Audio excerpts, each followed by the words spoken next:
This time is different. It's not like the time before. Well, I crossed my heart that I won't kill no more.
This is a public service announcement from C.T. Fletcher. I will not contribute to the pussification of a nation. Get your punk ass out there and work for it, motherfucker. Let's roll.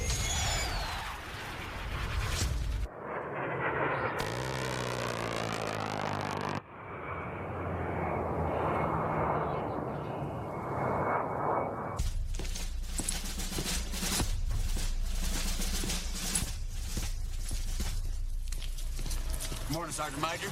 How do you know what kind of goddamn day it is?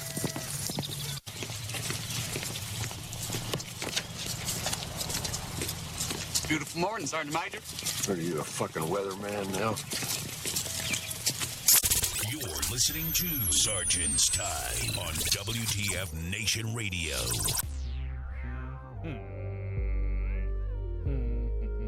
Yes, that was C.T. Fletcher's voice. What's going on, guys? Broadcasting live from the Functional Veteran Center of Excellence. This is Sergeant's Time. Whoop, whoop. Here in the gunner seat. I got the spanky. Hey, y'all. Oh, man. Yeah, that was C.T. Fletcher. C.T. Fletcher came on after the Batman return. What was that? The Batman versus Superman movie.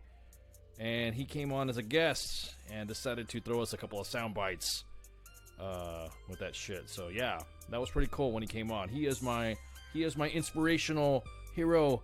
It's still your motherfucking set. So C.T. Fletcher just had a heart transplant just a while back, so we're going to try to get him back on here so we can talk about it. But yes, that was the man, C.T. So welcome to Sergeant's Time, broadcasting again live from the Functional Veteran Center of Excellence. This is the 31st of January. Damn. 2019. Damn, all systems are up. Everything's good to go.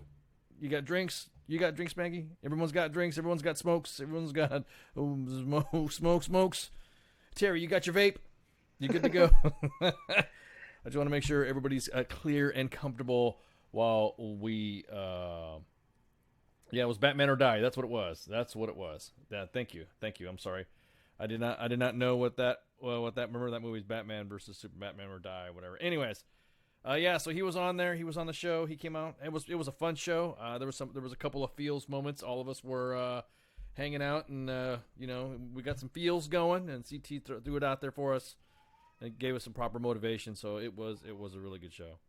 So, but anyways, so how you been, Spanky? Oh, I've been good. I had I think it was man flu last weekend. I survived. My female genes pulled through, and I lived. But I don't know. I was fucking dying though.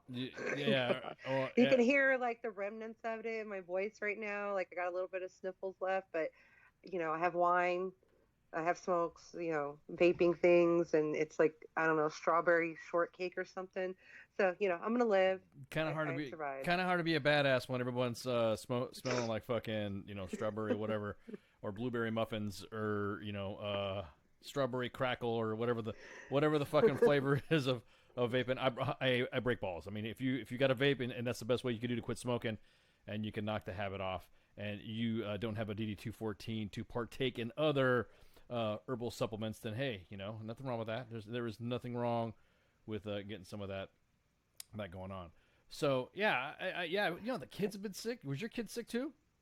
No, mine took care of me, and she like brought me water, medicine, cleaned my kitchen, made me eggs because I really didn't want to eat. She kept saying, "What do you want me to cook for you?" I'm like, "Nothing. Just bring me like eggs and soup." And I don't know. She took care of me like this whole weekend. And then like on Monday, like she went to school. She came home. Like she was mad because I like washed my sheets and stuff because I've been sweating my ass off in them like for 2 days. And she's like, "You didn't have to do that. You could have waited till I got home." And I don't know. So I'm so glad that she's old enough to take care of me. And but no, she didn't get sick. It was me. I don't know how that shit happened, but she probably brought some germs home, sprinkled them on me. Nice try, Yeah. ISIS. I see you trying to hack into my shit. If you direct your attention to the screen right now, it looks like ISIS is trying to get into Facebook Live. It's looking all. Oh man, nice try. Yeah, the little, the little ones got a little sickness as well. They weren't feeling too good. And naturally, kids they want to paw at everything when they wipe their nose with their hands. They're like, "Dad, I don't feel." And meanwhile, they're throwing all of their. You see the movie Alien, how everyone's like picking up everything, and it's all goopy and stuff. That's what my house was like. So it's kind of one of those things where, you little monsters, what are you doing? Like, ew, don't touch me. Yeah, exactly. So real quick, what's wrong with vape? That's vape if you want to find people in the motor pool. That's what I do. I want to find the kids in the motor pool, or if you want to find out where all the streets are going on. Real quick, are we not broadcasting now or something, or what's going on? So no, are we broadcasting? Or okay, I believe so. Yeah, everyone's like, well, "What's up with the sound? What's up with the sound? Turn up your shits." How about that? Turn up your sound. So some of it, I mean, I have the sound optimized enough so that way you guys can hear, but as long as you got me to turn. Anyways, yeah, so the little ones were getting sick, and I'm throwing tussin at the kids. You will get better. Dad, can we just stay home from school? No. And then the next we had freaking the polar vortex of hell going on right now. So if anybody said that wherever state you, I think it's like Florida and California are the only two states that didn't get any cold weather. Everybody else has got within the 20s. Some individuals have had like minus 50 or something like that. I don't know. Like I know, like up where my parents live, I was like, yeah, fuck y'all. I'm never coming up there again, just in case it decides to like dip down there, like in the teens and belows. And yeah, fuck that. I know it got cold here to me, I know we dripped into the 30s for one night. Yeah, kind of flew in there exactly. Fuck! What's up, Red? What's up, Steve? What's up, Truth to Armor Recruiting? What's up, Jake? What's up, Alan? What's up, Danielle? What's up, Natalie? Bienvenidos to Colombia. What's up, Cat Wayne Beckinator? What's up, Terry? What's up, my man? Oh man, I got all the faves are in there. Everybody's in there. What's up, Victor? What's up, Bo? What's up? That's awesome. What's up, Billy? Man, everyone's in that. Hey, what's up? Everybody's in the mixer chat. Everybody's in the mixer chat. Thank you, that one person, for listening up to us. And Ninja Lake Spike, what's going on? Thank you so much for joining us in the mixer chat.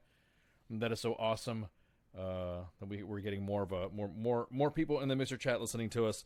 If you guys are listening to us in the Mixer chat, that means you're getting information about approximately 30 to 40 seconds earlier than the rest of the crew. So you guys might want to check it out. Go get on the Mixer app and all that.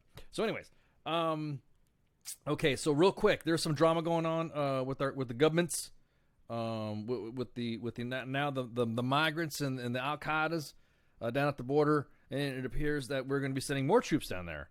It appears that about 3,500 more troops are going down there. That was unbeknownst to congressional people. The Congress individuals were like upset due to the fact that they felt that the president has kind of, I don't know, I don't want to say lied, but kind of said none of your business. They didn't read the emails. Y'all didn't read the emails. So right now there's some going back and forth with some finger pointing right now that the lawmakers want to know if the DoD officials intentionally hid plans to boost troop deployments along the border. When they testified before Congress this week. So everyone's like going, well, the numbers were this and the numbers were that.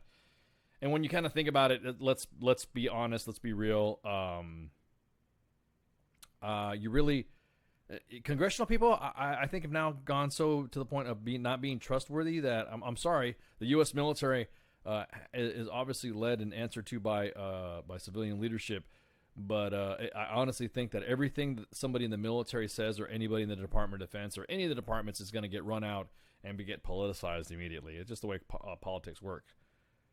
So I guess the, end quote, the number one thing is that the House Armed Services Committee wants from the Department of Defense this Congress is transparency. Chairman Adam Smith of Washington said in a statement on Thursday afternoon, we did not get full transparency during this week's hearing. So now there's a scathing letter. Because now they write letters. It's scathing. It's scathing.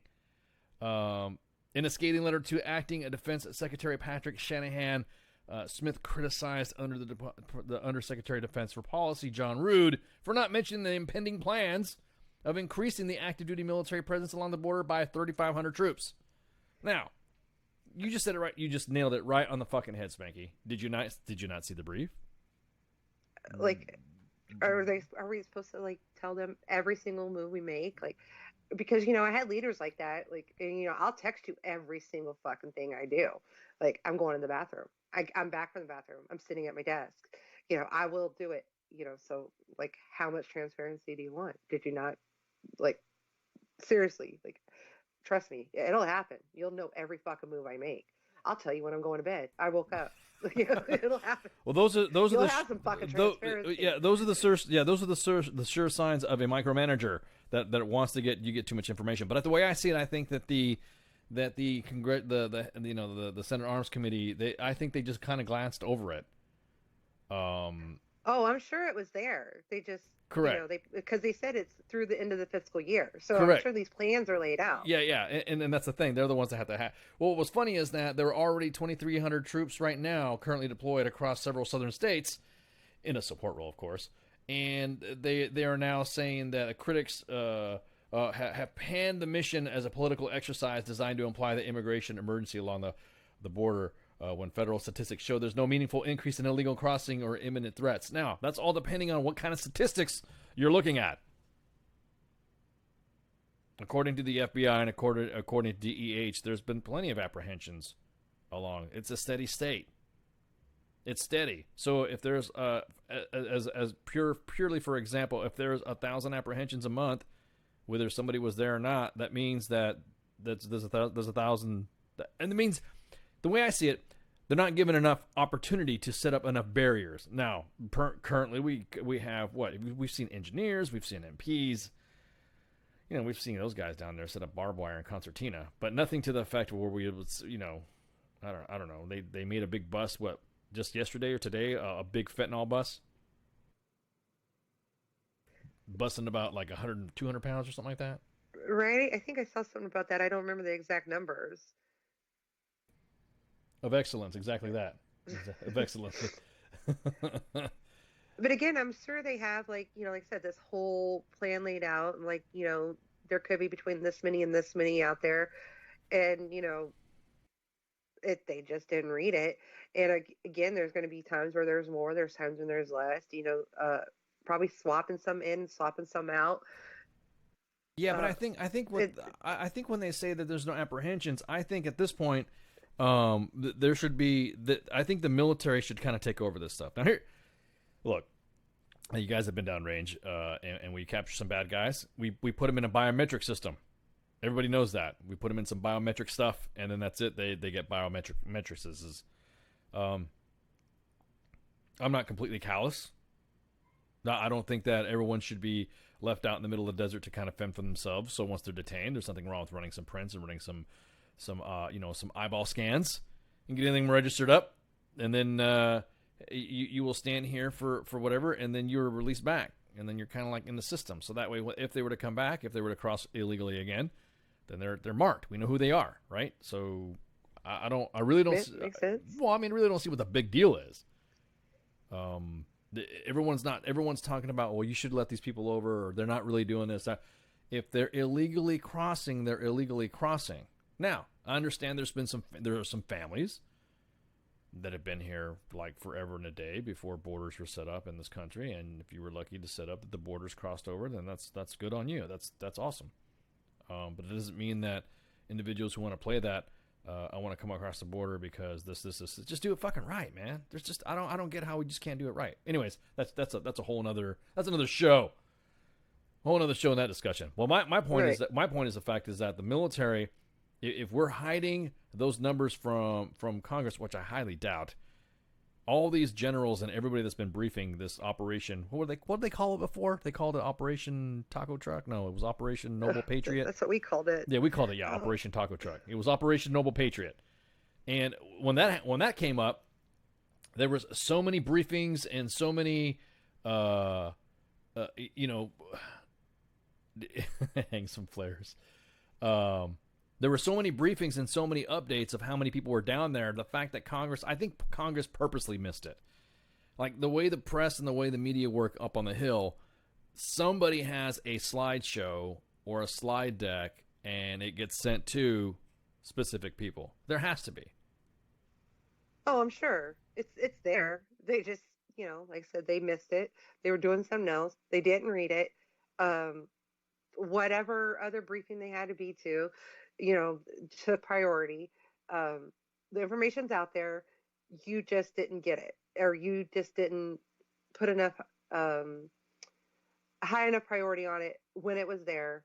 So now it's like, oh, you're hiding something from me, or you didn't spoon feed me the information. So now I just didn't know. So you're hiding it from me. Yeah, and exactly. Not only that, but now it's all your fault that you didn't do it, and the military's hiding. Unless like I'm supposed to come up and tell you exactly what you need to know all the time. Like, no, it's there. I put it there for you in 17 different fucking places. Like, but I'm the one that's not transparent. But that's what I'm saying though, because immediately after the deployment happened of all those soldiers that went down there. Then, what happened? There was a slideshow that was already distributed. Bam. Right, and I'm sure they didn't say this is only for like the next 5 days. Yeah, that's what I'm saying. It was like a whole brief that was planned out. So Congress getting the ass about this whole thing, because the things that we have going on in Venezuela, going on down in Caracas. Fan request, Caracas. This is the reason. Now, this is the reason why I would see a caravan coming. Shit going on in Venezuela. You know what I mean? There's approximately 2 to 4 million refugees already busting across the border in Colombia. Colombia, not Colombia. Get with the spells. Colombia, not Colombia. Wrong Colombia. So they're already crossing into Colombia, and of course that's what's going to start. It's going to be like a cascade effect.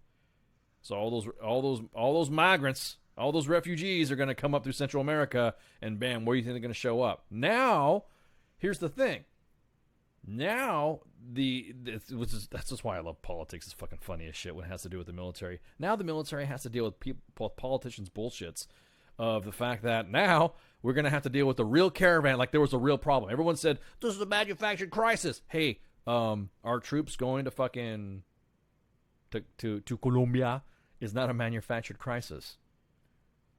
Once the people down there see a bunch of gringos running around, they're going to go, oh shit, this something's about ready to fucking happen. And then that's when it's going to start spreading word of mouth, and that's it. You're going to see a migration. It's going to happen. Every country that we've gone to engage or have gone to war with, we've always have had to deal with their civilian population, with their refugees, or a refugee crisis has happened. It's just a fact of war. So what makes me mad is that everyone's saying that this is manufactured. So now the politicians are all up. Now they're kind of like stuck between a rock and a hard place. There's a threat coming from a caravan. Well, you're about ready to get some more people coming than a caravan. So it would bring the amount of soldiers hanging out to 5,800 total. That's somebody asked a question. So how much would that be altogether? So the current orders for the border mission expire at the end of September, and a defense official said that it was likely that all 5,000 will stay throughout September. All 5,000 will stay, which means there will be what? We're going to end up staying there even longer? I don't know. Well, I guess, like, as of right now, like, their long-term plan is, what it's funded through. I'm sure that they probably have a backup plan, that goes, through our next, what's going to be funded after the end of the fiscal year. But Caracas. I know it's like probably going up and down, like what you just said. They're building up, like, I don't know, weaker points. I would think putting the concertina wire up is like, okay, this is a weaker point. Like, if there is, let's say, another caravan that comes up, to guide them to where the legal entry points are. That's what I would think. But I'm not there. Well, yeah, I'm not. You're not there. Yeah, we're not there for operate. Yeah. Yeah, we're not. Yeah, we're not doing Operation Enduring Burrito, so we're not down there fucking. I could say that. Shut up, everyone's. I just racist. Shut up. We're a multicultural, multi-ethnic. All my jokes have been vetted by all the ethnic races that we have at WTF Nation Radio and U.S. Army WTF Moments, so they know making jokes like that's funny because I could say it there. How about that, huh? How about that? And I'm hungry. And now I'm hungry. Yeah. Who doesn't want a fucking burrito? God, man, I want a taco truck burrito, like burrito de diabla. Burrito de habla. So I'm waiting for some of the fans that we have down that listens to us from Colombia. If you can speak English for the audience to hear, give us a call. Yeah, I mean, again, it's got to have to be in English. So if you speak good English and you're living down in Colombia or you're from Colombia and you want to give us some information stuff, you can give us a line, shoot the shit with us at 415-889-8367. But it's like I said, you got to be from Colombia. Colombia.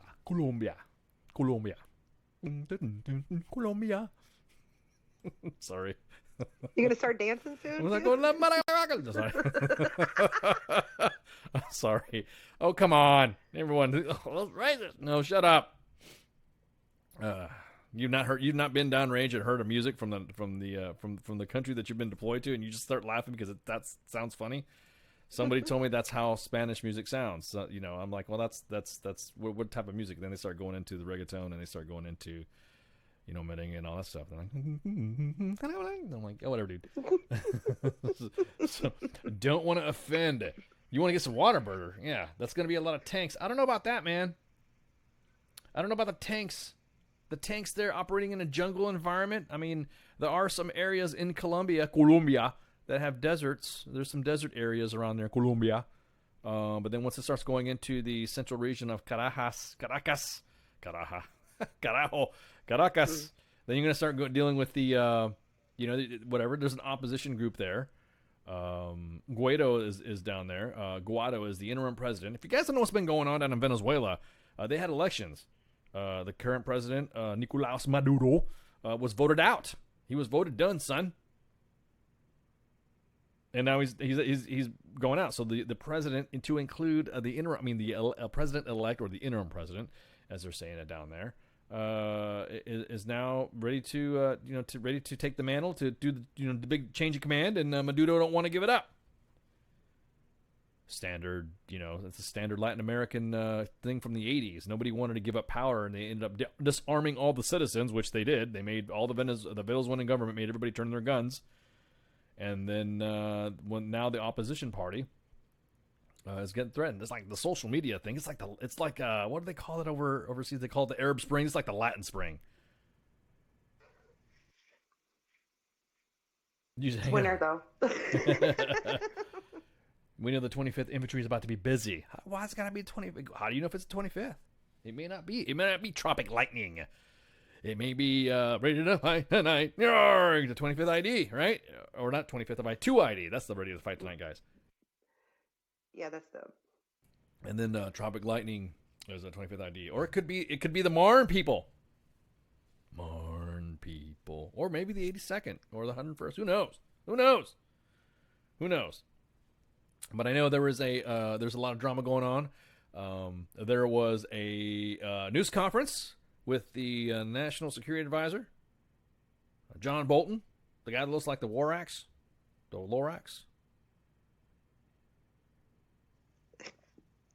Yeah, it's the Lorax, right? Is it the Lorax? I get them mixed up. God, I get all my characters mixed up. So he's got a big bushy. He looks like the Lorax.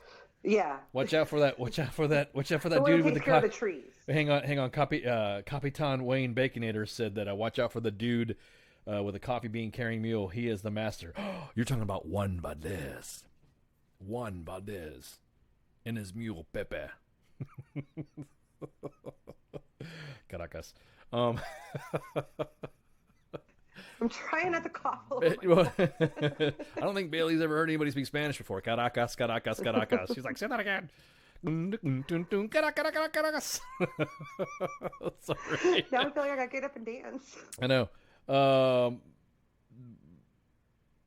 What was that? You have barely 2 fuck chickens for. Oh, come on, dude. John Jingleheimer Smith. That's kind of like that's kind of like slightly off topic, just a little bit off the bat. But anyways. Who knows what organization is going to be involved in? However, John Bolton had a press conference, and they were talking about the seizing of assets, Venezuelan assets, and the accounts moving to Guaido, the interim president, of course. And what ended up happening is that all of a sudden, as he was speaking, he had a notepad, like he was taking notes from something. And on that notepad was written Afghanistan, whatever. But then it said 3,500 troops to Colombia. Now, let's do the math. What did we just talk about? Let's talk about what? What were they saying earlier? What were the impending plans to increase active duty presence along the border by what? 3,500 troops? Yes, up to do the border stuff, right? Right. What did John Bolton have on his notepad? About what? I'm sorry. Did he? Well, I'm sorry. Did it sound like he had what? He said 3,500 troops, right, on his notepad. Okay. So do you see the correlation? I'm not trying to get tinfoil times, but do you see the correlation? You got you 3,500. 3,500 is 3,500. 3,500. Oh man, 3,500. Woo! You win 50 times. How many? Exactly. Well, you win. You are the next contestant on Caracas is Right. Sorry. But I'm just saying, dude. Duh. It's an object violation. Well, thanks, Cap, man. I kind of figured that. Guys, you're talking about 3,500 troops to Colombia. But yeah, so everyone's getting wrapped around that. And oh my God, and another news too. This is kind of like, I don't know. This is kind of like we have a main story we're going to talk about in the next hour. So that's why I'm just jumping around on the stories right quick. And also now the Taliban is now considering talks, or is in talks with us to get us out of Infinity War. We are going to get out. I don't believe it. I don't believe it. Yeah, I don't think they're the way I see it. I don't think. Yeah, notepad OPSEC exactly.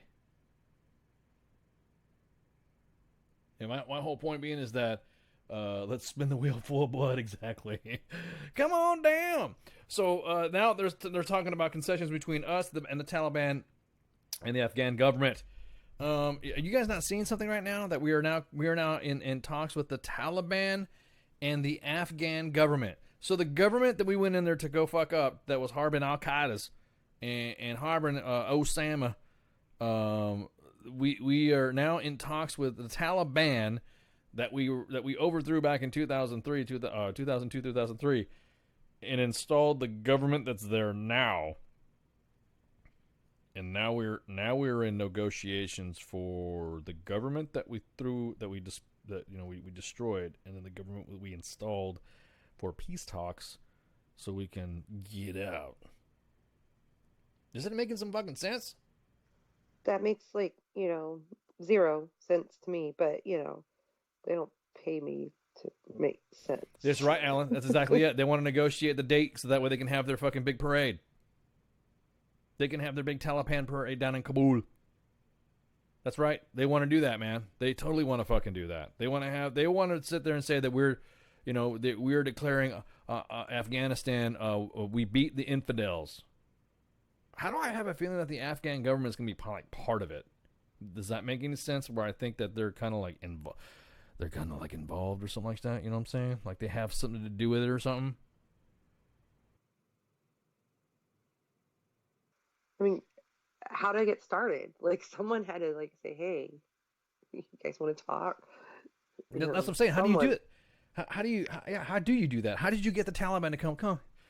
Did you talk to it like an ex or something like that, like a bad ex? You know what I mean? The Taliban was like a bad ex. No, that's just said the only way that happens is through a mediator. So who did that? That's what I'm saying. Who was that guy? Who was the guy that went over and said, "Hey, Taliban, the U.S. wants to talk to you. Why do you want to talk to us? Because they're want to pull out because it's been almost 20 years since we've been here and we want to kind of leave and shit. There's moms and dads that are serving with their fucking kids here, so it's time for us to go. Who's gonna run it? We're gonna have the Afghan government help us out. Then we fuck them. Fuck the Afghan government. No, we're not gonna do it. And that's what it seems like. It seems like I think it was Oman or something like that, or OAE or UAE, something like that. The one of those Gulf state countries that are brokering it. I know they have a embassy there, so it's just you know what, fucking done. We're done. We should go. Infinity War is over. Let's get out. Let's get exactly. Let's go out so we can go to Colombia, go to Caracas. I mean, I think the food's better. Oh man, I know. Could you imagine? Well, I don't know. Man, they've been eating dogs and shit. They even cats and dogs. They're eating pets and rabbits and stuff like that. Oh. Yeah, it's pretty bad in Venezuela. Pretty bad. Yeah, we are Skittles. We are negotiating with we're negotiating with terrorists. the terrorists that I destroyed in 2002. We're negotiating with them again. We're gonna defeat Al Qaeda. Wait. Fucking W. He's probably pissed off right now. He's like, damn it, Trump, what the hell you doing? You're supposed to get. That's not how you're supposed to do it. But I will. Fuck it. Oh, you're dealing with negotiate with terrorists. That's what's going to happen. You were supposed to bring them to justice. Well, that didn't happen either. So, oh well, tough titty. That's fucking. That sucks. Yeah, exactly. Trying to fill a void. Oh God. Yeah. Whatever. Let's just see what happens. This, the whole fucking drama with this shit. We'll see what's gonna happen. I'm just really tired of the fact that we're sending our troops over there and they're getting killed and it's like onesies and twosies. Now it's just I'm not saying that, that all. Here's what I'm saying. I guess is that we have guys and gals that are getting killed over there, and it is for no fucking reason that they're there getting killed for. At this point now, you're there to we understand that we signed the dotted line and raised our hand to go serve, but yeah, this is kind of like what to do what. Yeah, I get it back in the day, totally get it back in the day, but yeah, but anyways, Oh, somebody asked a question there? No, I didn't see it. Never mind. My bad. Excuse me. Just laugh like W all night. You guys are like everyone's liking my W impression. Everybody loves your W impression. I should do like the last do the last 20 minutes as W. Man, I don't know if I could keep it. I wouldn't say in character, man. I couldn't. I'd be laughing. So today in Sarge's time, we're gonna talk. Get the fuck out of here, ass. It's time to talk about. Let's talk about Texas. I thought you were on the ranch in Crawford. Yeah. Ass, I tell you what, just shut up and now let me hang on, Ass. Give me the mic. On Sarge's time tonight, it goes back to 2003. Exactly. We'll bring them justice. Al Qaeda's. What would you do? Stairway to Heaven. The 9/11. With a terrorist. Hey, Dick, give me your gun. Have you seen the movie Vice? Did you see that movie Vice yet? No, I have not. I have not seen it. Oh man, yeah, it's pretty good. I'll put it on my list. Yeah, put it on your list of watching it, man. Everyone, yes, I've been known to imitate W. I've met W, and somebody said, "Hey, tell him you can imitate him. You can imitate me. Let's see, at ease." I'm just kidding. Go ahead, say it. Nuclear. Oh my God, you guys are fucking awesome. Oh man. What was that? Chi-coms? What's that? The Chi-coms are gonna. What the hell is a Chi-com?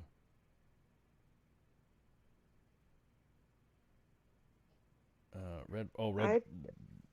But Chi-coms. Chi-coms are coming after. What's a Chi-com? Somebody explain to me this diplomatic slang speak that you saying of Chi-com. What is it? What is a Chi-com? Chi-com, and then it's not Redbox. No, it doesn't sound like Bill impression. I know how to imitate Bill. I love me some Bill too. So tell me, Alan, what is that? What is that? What's the Chi-com? What the fuck's a Chi-com? Somebody Googleize it for me. Somebody nuclear. Communist Chinese? Is that what it is? Chi-com? Communist China? Explain to me what Chi-com is. Do I got? Okay, fine. Fuck it. Since nobody wants. That's what I Googleized it. That's what came up. It came out. It's a definition of disparaging term for communist Chinese. It's just, oh my God. Okay, so it's a Chi-com. Got it. China Command. Got it. Okay. All right. Oh, just double check. I gotta be poised and be on fleek with all your hip and dope fresh sayings. What's the new? I need to get some. I need to call my. I gotta call my oldest. Say, hey, how do you say I'm cool now or something like that? I'll probably get some weird ass fucking. Shut up, Dad! I heard you on the radio. You don't sound like W. It's also a brand of dash cam. It's a Oh, I was about to. It's a dash cam. Chinese communist. Well, thank God that. Yeah, exactly. Órale, Chi-com vatos, chicanos, ándale pues, vámonos. Yeah, I did not know what fucking Chi-com meant. Give me a break. Shit. I'm not worldly. I don't know anything about that stuff. I don't know anything about the Asian Pacific region. I didn't know that's like the new lexicon. The only Chi-com I know is when I go, hello, I'd like to make order today. And that's the only one I know about. I like to speak to somebody who could speak a Chinese. That's it. So I don't know anything. It's not being disparaging. Fuck, I'm just telling you. I did not know that's what Chi-com was. Okay. Chinese communist. Got it. All right. Interesting. Yeah. I learned something new today. I was about to say, that's you're getting me up on my diplomatic speak of. So I guess, calling Chinaman, or because that's like a disparaging term back in the day too. I got 1,000 Chinamen coming across Pusan River type shit. You know what I mean? There was things that were talking about Korean and stuff. I talking to a Korean vet, and he said that 1,000 Chinamen coming across Pusan. And you don't them damn Chinamen. Like that was the meanest thing he could say about him. Them damn Chinamen. So. Oh man. Dying. Echo 146, son. Anyways. What was I going to say? Oh, yeah. So, again, the Taliban is in negotiation with us for our withdrawal, and there are some demands, and it's looking like there is going to be a pullout a reduction of soldiers or service members or deployed troops in Afghanistan, and there is going to be what they call a light amount of people there, a light amount of troops. I don't know what the specifics are of that, but basically it's one of those things to where they're probably going to leave just a small contingent to go on there just in case there's somebody fucking up or somebody decides to pull some shit like we did with, not like Iraq, because Iraq we pulled completely the fuck out, and then ISIS came around and decided to do some shenanigans and, I don't know, war crimes and shit. But anyways, shit, we're gonna take a break. Damn, it's already fucking, let's look at the clock. Damn, that's fucking crazy. Holy shit.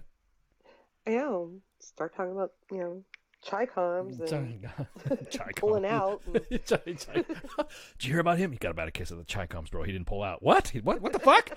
He looked fine to me. No, dude, it's all over his face. Oh my fucking god, dude. What the fuck happened? It's got fucking Chi-coms on his fucking face, dude. Ah, dude, man, what are you doing? I thought she was clean. She had Chi-coms. What the fuck? All right, we're gonna take a break. So shots. WTF Nation Radio. WTF Nation Radio. Take it from me, Ice. You can't just float around space not caring about stuff forever. The voice of U.S. Army. WTF Moments. This is WTF Nation Radio. Shit in the bag, Pogue.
my art. I'm strong like a flower blooming. You got it all wrong. I know I'm breathe, I breathe. And like you see, I see. And like you need, I need. And like you bleed, I bleed. Don't treat me like an object. I'm tested and proven. Mind, heart, and soul. I'll always be a human. Like you breathe, I breathe. And like you see, I see. And like you need, I need. And like you bleed, I bleed. Don't treat me like an object. I'm tested and proven. Mind, heart, and soul. I'll always be a human. Call me a vet like a soldier. Green beret, 21 gun salute. Don't wanna see today. In the constant war zone, in the home of the brave, where they hate the police until they saving the day. I got kids like you, a mortgage like you. So blue lives matter, and so does yours too. All this separation and divide, open your eyes. If you cut us all open, we the same inside. The only difference is I run to the gunfight. Your peace when it's chaos, when the people don't act right. But I'm under scrutiny for trying to protect me. You pull a pistol and I'm shooting for trying to contest me. I got a quick second to make a deadly decision. The media portray me like a kid for a living, like I'm cold with no heart, a brain with no thoughts, a body with no feeling, a life with no cause. Like you breathe, I breathe, and like you see, I see, and like you need, I need, and like you bleed, I bleed. Don't treat me like an object. I'm tested and proven. Mind, heart, and soul. I'll always be a human. Like you breathe, I breathe, and like you see, I see, and like you need, I need, and like you bleed, I bleed. Don't treat me like an object. I'm tested and proven. Mind, heart, and soul. I'll always be a human. I'm damned if I do, and damned if I don't. It's like every single time I say what's on my mind, they go for my throat. They spew evil words. If you are absurd, always grinding, grinning, and killing my soul with these verbs. Hold me down like I can't gasp for air. I'm closed inside of a box like I'm inside Fort Knox. Every time that I'm there, I don't know why they think that I'm different from you. All that's true is I'm a like you breathe, I breathe, and like you see, I see, and like you need, I need, and like you bleed, I bleed. Don't treat me like an object. I'm tested and proven. Mind, heart, and soul. I'll always be a human. Like you breathe, I breathe, and like you see, I see, and like you need, I need, and like you bleed, I bleed. Don't treat me like an object. I'm tested and proven. Mind, heart, and soul. I'll always be a human. Like you breathe, I breathe, and like you see, I see, and like you need, I need, and like you bleed, I bleed. Don't treat me like an object. I'm tested and proven. Mind, heart, and soul. I'll always be a human. Like you breathe, I breathe, and like you see, I see, and like you need, I need, and like you bleed, I bleed. Don't treat me like an object. I'm tested and proven. Mind, heart, and soul. I'll always be a human.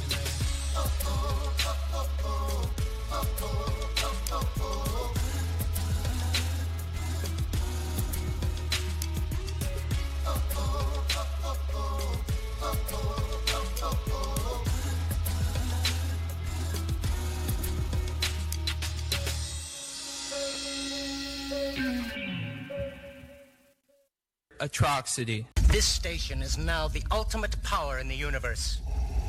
I suggest we use it. The voice of U.S. Army, WTF Moments. This is WTF Nation Radio. I find your lack of faith disturbing. Everything stated on WTF Nation Radio is to be considered the opinion of the person that stated it, and not an official representation of WTF Nation Radio or U.S. Army WTF Moments. Price does not include tax, title, or license. Some assembly required. Each item sold separately. Batteries not included. Objects in mirror are closer than they appear. If conditions persist, contact a physician. Individual results may vary. Keep out of the reach of children. Avoid prolonged exposure to direct sunlight. Keep in a cool, dark place. And please enjoy the show. Shots. And we're back. Part 2 of Sergeant's Time.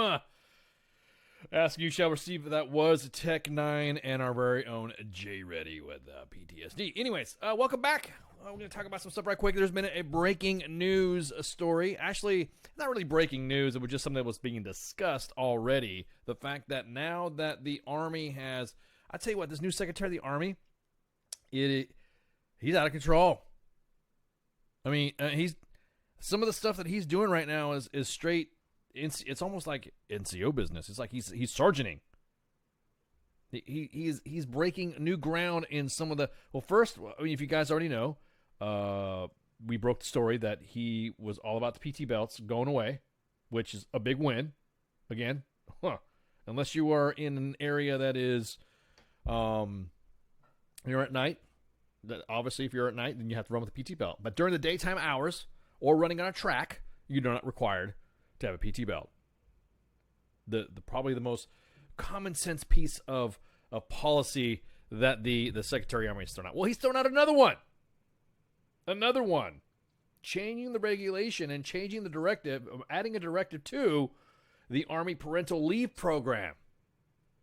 Everybody knows that back in the day, we only had, dudes didn't have fucking, everybody needs a soundtrack. Thank you. Appreciate it.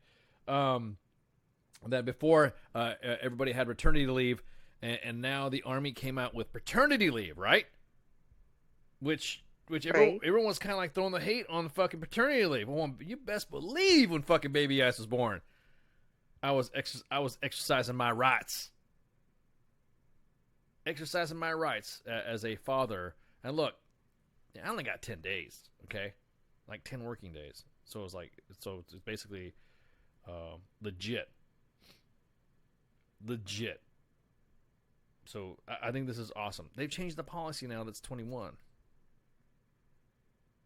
The entitlements that outlined in this directive are retroactive to 23 December 2016. So if you have little ones that were born, they qualify for birth events or adoptions. Adoptions that occurred on or after 23 December 2016 through the date of this directive, which was dated 22 January 2019. This is go ahead. You know what I love about this is they're not calling it maternity and paternity. They're calling it like a caretaker. They're calling it like parental leave program. They've adopted they've adopted. So it's standard maternity convalescent leave is limited to covering soldier birth parents after a qualifying event when the baby is stillborn or when the covered member suffers a miscarriage. They still have that. Limited to 6 weeks of non-chargeable leave. They still have that. Must be taken immediately after childbirth. They still have that. Right, because convalescent leave, that's different. That's needed. Good, correct. Right. Correct. And then maybe, may not be disapproved by the commander, may not be transferred or created to another shared benefit, and will be forfeited if use of unused at separation of active service. So all that stuff. Now, the primary caregiver leave is limited to cover soldiers who do not meet the definition of or designated as a primary caregiver in conjunction with qualifying birth events or adoptions. Limited to 6 weeks of non-chargeable leaves and must be taken within a year and all this. And again, there's a lot of, it's pretty much the same thing. Must be taken consecutively with maternity convalescent leave or approved. However, primary caregiver leave may not be taken consecutively. So what does that mean? There's also secondary caregiver leave, limited to covered soldiers. They have breaking it down so much is limited to 21 days of non-chargeable leave and must be taken within 1 year. That's the dudes that you dudes. Well, see, I didn't read it just like that. Yeah. Well, no. There's a catch. Yes. There's the catch. Come on.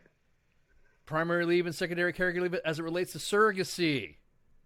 Primary and secondary caregiver. What does that tell you? Just read between the lines. That tells you that it applies to same-sex couples. Well, no, correct me if I'm wrong, but when they're saying primary and caregiver leave, because, maternity leave was, it got bumped from 6 to 12 weeks, basically. Correct. Right. So what I'm reading, and like I said, correct me if I'm wrong, okay, convalescent leave is the 6 weeks, after the mother gives birth. Yep. Right? Yep. All right. They get that no matter what because, they have to recover from giving birth. Mm-hmm. Yep. That's the mother, no matter what. Now, that next 6 weeks that they tacked on top of it, that's not automatically going to the mother anymore. That goes to the primary or secondary caregiver. Correct, but I'm saying now that could be either the father or the mother. I could no. And then no. one gets 6 weeks and one gets 21. No. It could be the no. We're just saying they've expanded it to cover same-sex couples that have a child. Right. They just changed the terminology is what they did. Right. Well, but see, so they changed the terminology, but let's say you and me are married. I gave birth to the baby, but I want to go back to work after 6 weeks, and I want you to stay home with that baby the next 6 weeks. That's the way I'm reading it, is that I can go back to work after 6 weeks, and you get that extra 6 weeks of leave. It is not taken. It must be taken in one increment. Right. I read that, but it's saying primary and secondary. It doesn't say maternity and paternity anymore. Correct. It's go to paragraph 7. All right. Designation of primary and secondary caregivers. The primary and secondary caregiver designations will apply of those terms that are defined in Closure 1 and then the process for designating caregivers in Closure 3. So in the case of a qualifying birth event or adoption, the covered soldier within the constraints of the definition will designate the child's primary caregiver. Only one primary giver and one secondary giver will be authorized for each qualifying birth event or adoption. So in other words, it is the one giving the birth, and then the the other two. You know, that's why they covered surrogacy. In the case of a dual military couple, one covered soldier will be designated as the primary caregiver, and the other covered soldier will be the secondary caregiver, if that makes any sense. It does, but it never says it has to be the mother or the father. It will each will be granted to the caregiver leave associated with those respective designations. But that's just it. It covers the first 6 weeks. Has to be the mother, obviously, the one that gives birth. And then other than that, it says the primary and secondary, and it doesn't say who has to be who. Correct. That's what I just said. You just said if we were married and we're in the military. Yeah, no, I know, but it says you have to designate who's going to be the primary and secondary caregiver, but it doesn't say that the mother has to be the primary and the father has to be the secondary. But it is limited to the soldier birth parent after a qualifying birth event. It's limited to. That's what the maternity convalescent leave is for. They're adding. See, what they're doing is they're adding the same sex couple thing is what they're doing. I get that. So it must be the maternity convalescent leave is limited to the covered soldier birth parent after a qualifying birth event. When the baby is born stillborn or a covered member suffers a miscarriage, Right. convalescent leave other than maternity convalescent may be granted pursuant to the paragraph. Right. Limited to 6 weeks of non-chargeable leave, unless additional maternity convalescent leave is specifically recommended. Must be taken immediately after childbirth. Must be taken consecutively with either the primary or secondary caregiver leave, but must not be taken before any caregiver leave, maximum of 12 weeks in conjunction with the primary. It is a table and a half. Okay? All I'm trying to say is that the fathers get fucking more days paternity leave. And they expanded the policy to same-sex couples. Oh, no, I get that. Yeah, I get that they were doing that. Yeah. But I'm still reading this as father can be the secondary, or, could be the primary caregiver in that second 6 weeks. I'm still reading that. Yeah. Is the mother can go back to work at 6 weeks. Primary and father. I'm still reading it like that. Like, screw this. I'm going back to work. You stay home these next second 6 weeks. Why's it gotta be I'm that? reading it like why that. do I gotta be? Why do I gotta stay home? What's up with that shit? Yeah, 3 days off. No, but I'm reading it that's an option. I'm still reading that. Yeah. As okay, I'm done with my convalescent leave. I don't want to stay home these next 6 weeks. Why can't the father? Secretary of the Army, give us a call for 158-836-78. Spanky is trying to read into this shit, and but I don't see why that's not okay. Under this policy, I still don't. I don't know. I'm reading it. That's right, exactly. William said, "What about the baby? The baby gets any leave?" That's right, baby gets leave.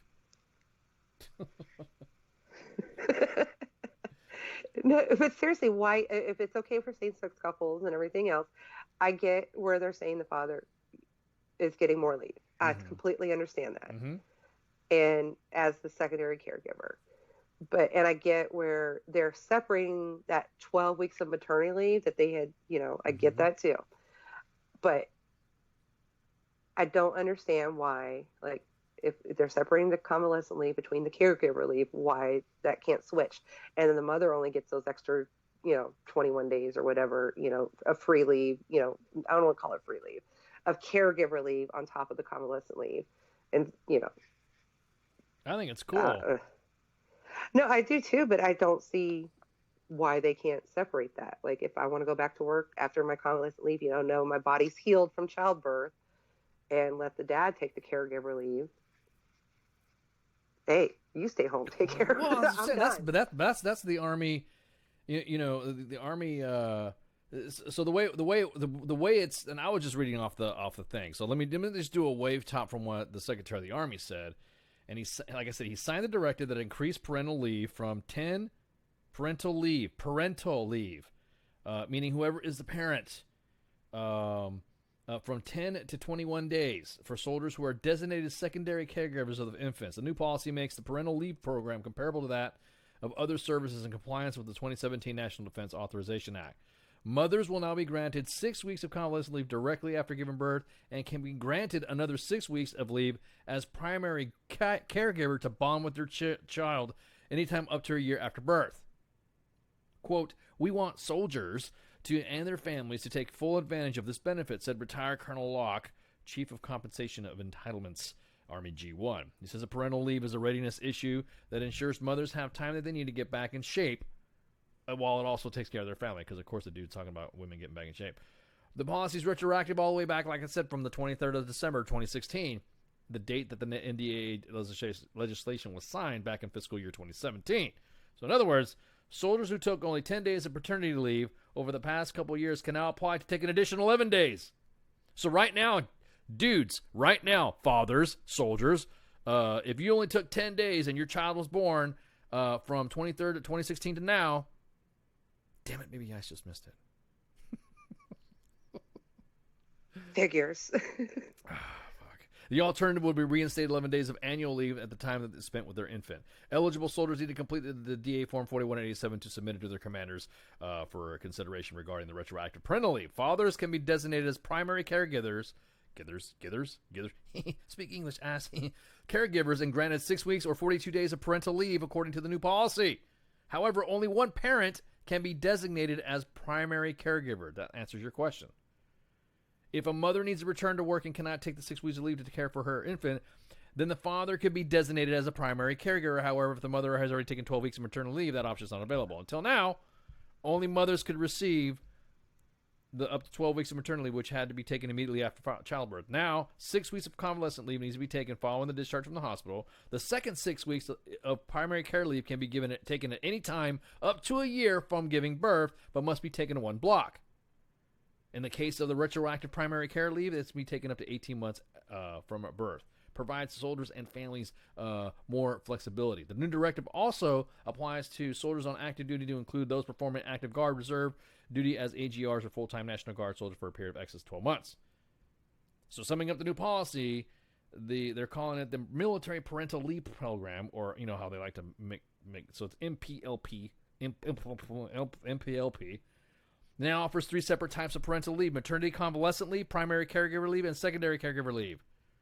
Mothers who decide to be the secondary caregivers are eligible for convalescent leave and the 21 days total for up to 9 weeks.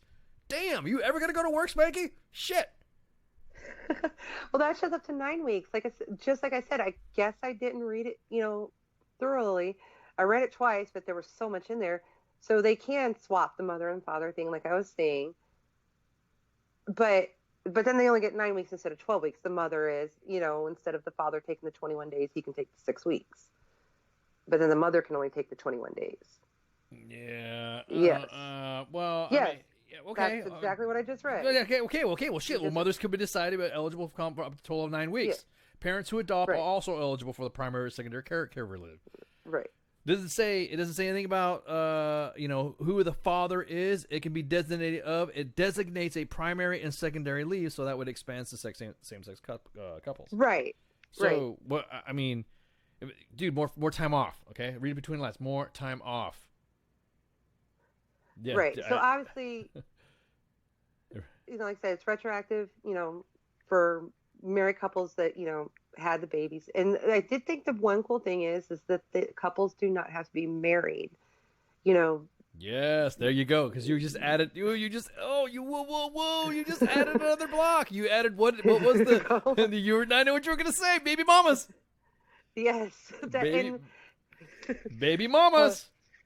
Hey, but no, you see so many young soldiers marrying these chicks just because, for one, you don't have to marry them to get that baby enrolled in DEERS and get the baby health care and everything else. So once paternity has been established, of course, it can't just be, it was him. No, no. Right. No. And it's the same for this leave. Yes, exactly. You can't just say, Spanky, you're the primary caregiver. And you're like, bitch, that's not my bit. I didn't even have a baby. You know what I mean? So, but no, I just think it's awesome. Oh, I do too. And especially with that being said, hey, who says the dad doesn't need more bonding time? I just spent 6 weeks at home. I want to go back to work. You stay home for the next 6 weeks. You do this. No, I'm not going to lie. I was not ready to go back to work at 6 weeks. And I did take my own leave on top of it because it was not 12 weeks when the girl was born. But yeah, I was not quite ready. So I took my own chargeable a couple weeks after that to get ready to go back to work. But I do agree. Yes. I mean, I do. I love the idea of you being able to decide, like as a couple, like, hey, do you want to take 21 days? You want to take 6 weeks? Whatever. What I didn't quite catch, I know the commanders can't say no to convalescent leave, according to this memo. I know they said you don't have to take that 6 weeks, especially like if you're the secondary caregiver, right afterwards. Can the commanders decide when you can take it? Because that's gonna hey, we have a field problem coming up. I want to take my 6 weeks during this time. Yeah, especially with a newborn. Well, I would want to do it then. Up to a year. Taken within, up to a year. I would pick my time during that NTC rotation. Why the hell not? I know that's what I would do. Why the hell not? Why? No, you're right, because you're especially with an infant, you're going to be leaving. You're going to see. It's not like you're going. See, because when you're back at home station, you're going back and forth to work. You're going to see the kid no matter what. Right, or especially if you're a breastfeeding mother. In that first couple months. I'm just saying that's when I would pick it. Can they say no to that? Was that written in there? I know they can't say no to convalescent leave. That was in black and white. Commanders cannot deny this. I don't know. I have to look through that whole thing again, but that's when I would pick it. Yeah, I can just already see. I'm gonna tell you something right now. It just hit me right now. Let me find out. Let me find out. Or even if the father's the secondary or the primary caregiver, I want him staying home with the baby. No. But let me find out that a unit is out there keeping somebody from being with that, having that situation going on. Dude, because you know it's going to happen. Oh yeah, it's going to happen. It's going to. That'll be. No, you can't take it during this time. You can't because I need you for the field. Yes, you know it is.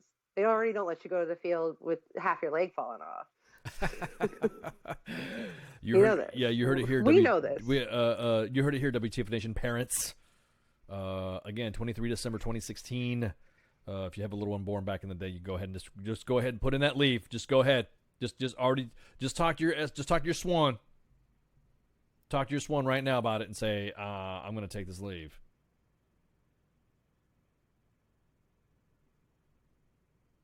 You're entitled to it. So well, with that, Jake, it did have exceptions for if you were deployed and stuff. You could take it before or after, and it did extend the time you were allowed to take it if you were deployed for operational reasons. So, but I don't think that it did say for if you were deployed. So it didn't say for a field problem, and it just said if you were on operational deployment. And no need to marry that dependent to get them Dave's off. That's right. They don't want to. I mean, it's kind of funny how it's kind of funny how the Army has kind of evolved to that state now where they're not caring or they're not. I don't want to say they're not caring, but they're kind of looking at the way that things are going. No, well, it always made me nuts. Like a long time ago, way back when I was Sergeant Spanky, just sergeant, not a staff sergeant or anything, and I worked in an ID card office. It made me nuts that, like I say, soldier could marry somebody with 17 kids and make them all his dependents just like that. But he couldn't make his own child his dependent without a court order or, proof of paternity or anything, without marrying their mother, the baby's mother, even though they were, not compatible or anything, but that was still his biological child that he could not make his own dependent without all of this paperwork. The birth certificate was not enough. It's just, it always made me nuts. It's a legal fucking document. And at this point, it doesn't matter. Right. It is. It doesn't matter. Texas, it is. In Texas, it is. Yeah. You are legally that child's father until you prove otherwise. If you're on the birth certificate. Yeah. Exactly. And you signed it. Yeah. If you sign the birth certificate, straight up. But you can make, like I said, 17 stepkids that you are not. Like I said, as soon as you divorce your mother, you're not legally responsible for them at all in Texas. Yeah. But yeah, that used to make me nuts. But yep. So. I think that's crazy because it also involves people who adopt. I think that's awesome. I do too. I think that's totally awesome. I think adopting is Because- awesome. If you could do it. Yes, Amy. and it gives you time to, take care of that child, bond with them at home before you have to go back to, the craziness of Army life. I think it's so badass. Everyone's throwing their comments in there about baby mamas and shit like that. Hey, I mean, think about it.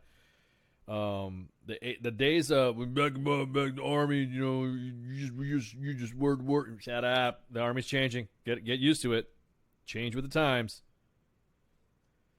It will not go well for you to kind of fight it, especially again. Let us please, WTF Nation, if you fall under this policy change and you are going to get any shit from your command, the inbox is always open. I said WTFNationRadio.com as well, or contact at ArmyWTFMoments.com. Oh yeah.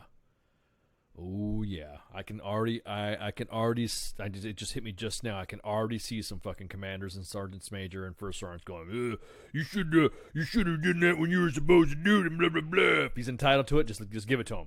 Just give it to him. That's it. I didn't get no leave when I got all my baby mamas knocked up. Neither did I. I was gypped. I was gypped, and it only goes back to 2016. That's bullshit. We can't go back into the 90s or something? I don't know. My girl was born in 2004, and I had to take chargeable leave on top of it. I want some free leave. Some free fucking leave. That's some bullshit. Ugh, straight up bullshit. Yeah, so that's the new policy. I think it's cool. I mean, I'll be honest with you that I think it's pretty badass that fucking the Army's now, I mean, breaking balls, of course, aside about, kitchens and women and moms and all that. I think that the Army is finally starting to see that the reason why there's been a lot of issues in most military homes is because of that. There's been nothing to have a, and almost like military mothers have always been sanctioned, and military guys were being called bitches just to spend time with their newborns. Oh, I absolutely agree. I do. They've been making small steps towards it, with the mothers for, the last probably 10 years, and they're finally starting to do it with the fathers. How long ago is it they finally, gave them 10 days? It hasn't been that many years. So they're finally decided, they matter. Yeah, I'm glad. Now everyone's like, thanks, appreciate it. No problem.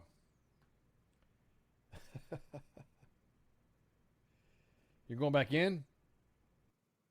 How do we expect people coming here to this country to respect the laws when we are now having all more expected? Wow, you're like, yeah, Charles, you're like, this is sergeant's time, man. We're talking about sergeanting and Army stuff that's relatable to the veteran community, active duty reserve, National Guard, even retired folks, even veterans.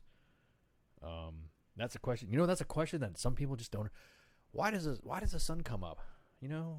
Are the stars only pinholes in the curtain of night? Who knows?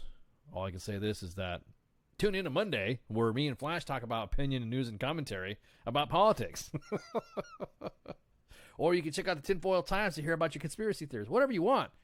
But we don't talk about that stuff during sergeant's time. What if in the event you don't let them soldiers take leave? Then yeah. In the event, don't like I said, we want you guys to understand that this policy is for the soldiers. My old ass and Spanky's senior time. I want to say you're old. That's like really disrespectful. Yeah, you better not. I'll fight you. I was gonna say my old ass and Spanky's time in the military, a vast wealth of experience. How about that? I'll allow it. We can't stop it. There's nothing we can do to stop it. There's no reason for us to stop it. And if it's benefiting the soldier, why? I hate haters like that. Like there were some haters out there, and it was posted on the main page of these dudes running around with the fucking PT belts on, even after the Secretary of the Army said no PT belts. Sergeants Major, Command Sergeants Major. Commanders of your organizations, why are you defying the the Secretary of the Army? I want to run around with like some scissors. Yeah, so snippet. Yeah. Ooh, yeah, guys. If I tell you, let's do the PT belt challenge. Send us some video of you running by some people and snipping their PT belts off. Those shits are like like $9. They still need them at night, so maybe not that. Just go snip, like push the little clickers. What do you call Yeah, the buckles? exactly. Yeah, exactly. Yeah, the little buckle. Yeah, right yeah. now. Or pull the bow. You're good, Charles. You're good, man. You must be new to the WTF Nation realm of scheduling. Sarge Times Thursday, man. That's it. It's all Army related, military related stuff that we talk about. So, or there's some guys that just want to shoot the shit and hang out, in the team room. That's what we're doing. So anything that has to do with military news or military issues, we bring it up here on Sergeant's Time. So that way it's more focused for you guys to know what's going on with your Army. Well, we go into the other services as well. We kind of break balls in the Coast Guard. We kind of let off the Coast Guard a little bit ever since the government shut down. I feel bad for them now. So I don't want to make fun of them anymore because I don't want them to fucking... Yeah, at least for the next couple months, maybe weeks. Yeah, exactly. Exactly. Jedi juice. They're like our favorite stepkids now. They're cool now. They're aight. So there you go. That's so don't if you guys are tuning in, you can listen to other stuff too as well. No need to get your your Chi-Coms in a bunch. Just fucking Chi-Coms. God, I'm itching, man. I think I got some Chi-Coms. Okay. Okay. All right. We all know that the military, the Department of Defense, is talking about talking about how everyone needs to deploy. Everybody, you need to fucking deploy. You need to do this. You need to do that. Otherwise, you're non-deployable. Yada yada yada yada yada. So we remember there was a suicide bombing in Syria that resulted in the lives of 4 individuals. One of them was Navy Chief Petty Officer Shannon Kent. 35-year-old mother of 2, was slated to attend the clinical psychology doctoral program near Walter Reed. But an obscure Navy rule and a previous bout with cancer derailed those plans and led her to her 5th combat deployment. When she arrived in Syria, she was killed 2 months later. What's the regulation? What was the issue? The regulation still hasn't been fixed. This is quoted their family. This is her husband. Regulation still hasn't been fixed, and there's something that we're working on. We'd like to change it in her honor. So Shannon Kent, along with 18 others, including a U.S. service member, DIA agent, and a Department of Defense contractor, were killed 16 January by a suicide bomber in a restaurant in the Syrian city of Manbij. She was the first female U.S. service member killed in Syria since the U.S.-led coalition campaign began. She was part of she was part of an intel, cryptologic society and community and stuff like that based out of Fort Meade. She was part of the Navy's Cryptological Warfare Activity 66 unit within the crypto warfare group that focuses on national strategic and tactical level intelligence stuff. She was doing intelligence work. They were most certainly not going out to lunch. They wanted to run down every last bit of ISIS, and that's what her husband said. So Kent was due to return to the United States in April, but she had hoped to attend officer development school in June, followed by postponed academic plans as part of her commissioning program in August. So last year, the Navy disqualified her from pursuing her doctoral studies because she had previously had thyroid cancer. So now then, of course, this is now coming up to, this was brought up by her to the late John McCain. In a letter that she wrote, "If we are healthy enough to deploy worldwide, why are we not healthy enough to pursue officer programs?" The Navy still denied it. And her husband says, "It's been unbelievable that she was considered physically fit to be deployable for special operations in Syria, but not in a classroom to be a psychologist." So last week, Kent's family wrote to Admiral William Moran, Vice Chief of Naval Operations, to ask for help to change the rule that they contend has blocked some enlisted personnel from becoming officers. The family met Moran at Dover Air Force Base in Delaware when Shannon's remains returned January 19th from overseas. She's slated to be interred in Arlington in the coming weeks.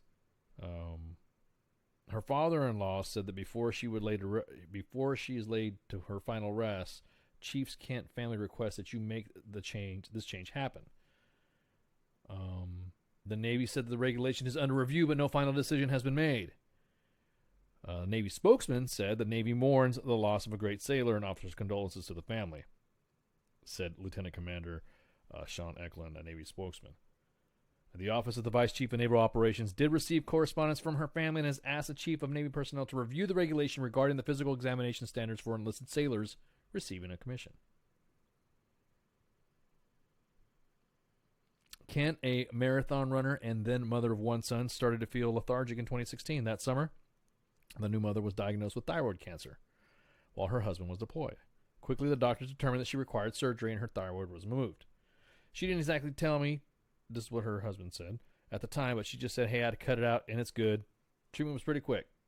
So it required no chemotherapy. Kent received several scars showing that she had cleared the cancer in subsequent years. So the couple suspected thyroid cancer was related to the burn pits that the 15-year Navy veteran has exposed to during her 4 combat deployments to Iraq and Afghanistan in her 20s. Now remember now, everyone's talking about the burn pit stuff that they tell you to enroll in, but then tell you that, no, you don't have it and we're not going to give you money for it. As she fended off the cancer, Kent was completing her master's degree in psychology through the Chicago-based Adler University and applied for the Navy's doctoral program in psychology at the Uniformed Services University of Health and Sciences. Kent saw the program as a perfect solution to merging her new life as a mom and working in the Navy. And the Kent's 2 sons were born in 2015 and 2017. Her husband then said she had found a pathway to do both, but was yanked from underneath her. She figured it would fit in to where we were as a family, and she would not have avoided a deployment, but she was a new mom. Kent wanted to help service members suffering through post-traumatic stress disorder, he said, and with that, there would be less chance of her she would deploy in a combat zone.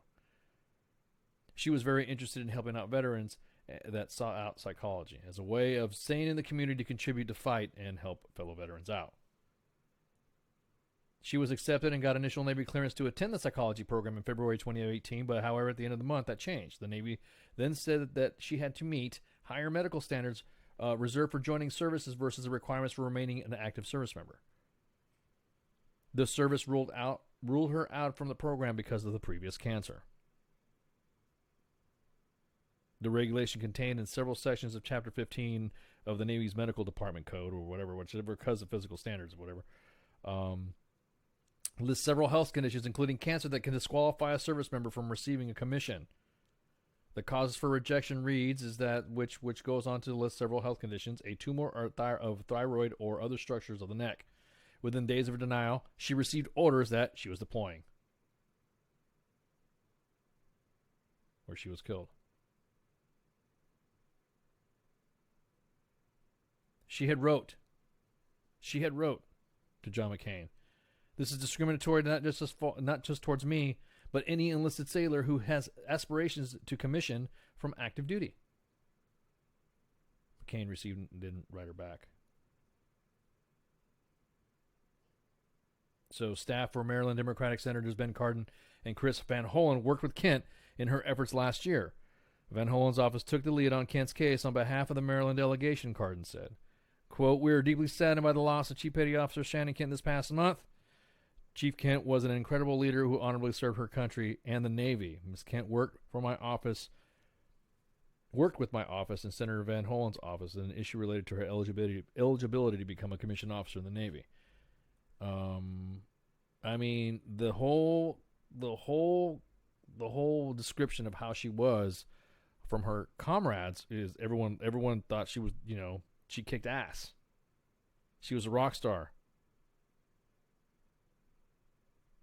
One of her friends, one of the family friends said that she is the most patriotic person I've ever served with. She loved our country and she gave her life for the country.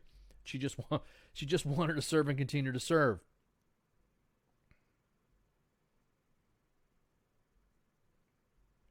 She's gifted at picking up languages, learned Spanish so she could talk with workers at the stable where she rode horses as a teen. In high school, she learned French in a few short months. After 9/11, she wanted to learn Arabic. So in 2005, she graduated from DLI after learning 4 dialects spoken by Arabs.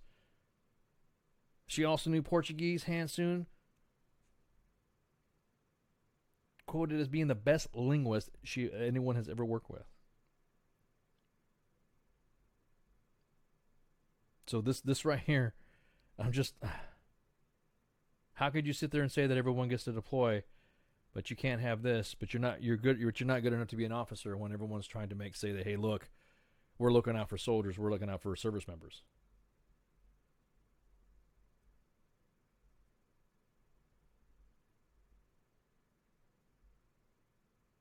So the whole thing is that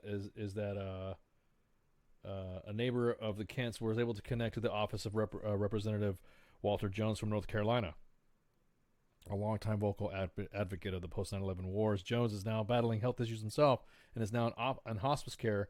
Also fought for Kent, who wrote the Navy Secretary Richard Spencer on her behalf. I'm writing to ask for consideration of a potential policy change about the use of initial entry medical requirements as opposed to retention medical requirements. Because everybody knows when you have a physical done when you're already in the Army, it's different than any of the physicals that you get when you came in the Army. These practices may be discriminatory while prohibiting upward mobility and advancement opportunities.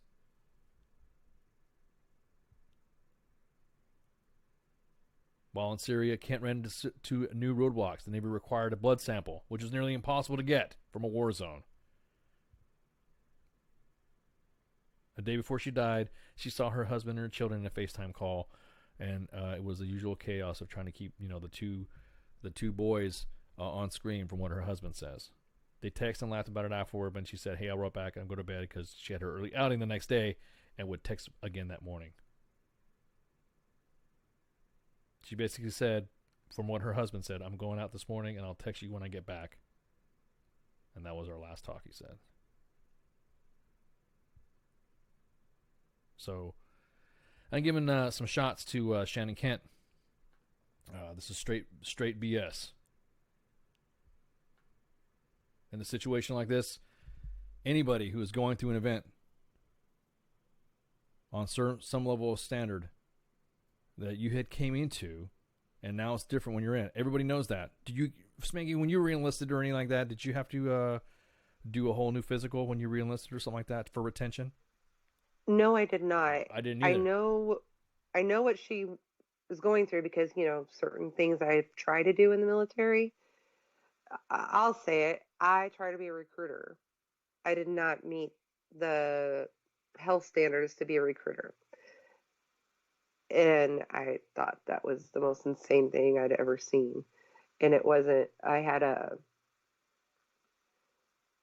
22211. And that, obviously had all ones when I came in. And it was the 2 and the P that kept me from being a recruiter because I had asthma. Obviously, I met the retention standards, but yeah. So I think, especially in her case, she couldn't become, go to this program that would have put her in a classroom. It would have put her in a mostly office environment. And even if she was deployed, which obviously psychologists deploy, I know there's behavioral health deployed with, every time I've been overseas. Pretty sure there's embedded behavioral health in the Army. I don't know if the Navy has the same thing, but I'm going to go out on a limb and say they probably do have something like on ships and everywhere else they go. It's not a deployed environment. Right, but you can send her to Syria, but you can't send her to a school. So I do think that there's something wrong that why they would have to meet entrance standards to go to this school and not retention standards. Yeah, Josh has a good point that there are commissioning physicals are different. However, there should be what they're saying is that they were talking about an extenuating circumstance for cancer. It's just like the individuals that are in the military right now who probably shouldn't be in the military but can still stay in and still serve. Go ahead. Well, no, that's just it, Josh. That's what they're trying to change. And this is, and unfortunately, this is the kind of situation that'll probably get it changed. It's like you can send her to Syria and, get blown up, but she wasn't healthy enough to go to the school. But she was healthy enough to go to Syria. And that's something. Actually, deployment standards should be are more strict. I would think so. hearing her story, she was, driven. She went through the master's level on her own, as enlisted. So, like I said, if she still wanted to serve, and she did not have cancer, she had cancer. So, it was all removed by surgery. She didn't even have to go through chemo to get rid of it. So in my mind, she's just fine. Sometimes cancer can just get removed just like that. Like I said, she told her husband over the phone while he was deployed, "Oh no, I had some cancer. They removed it. I'm fine."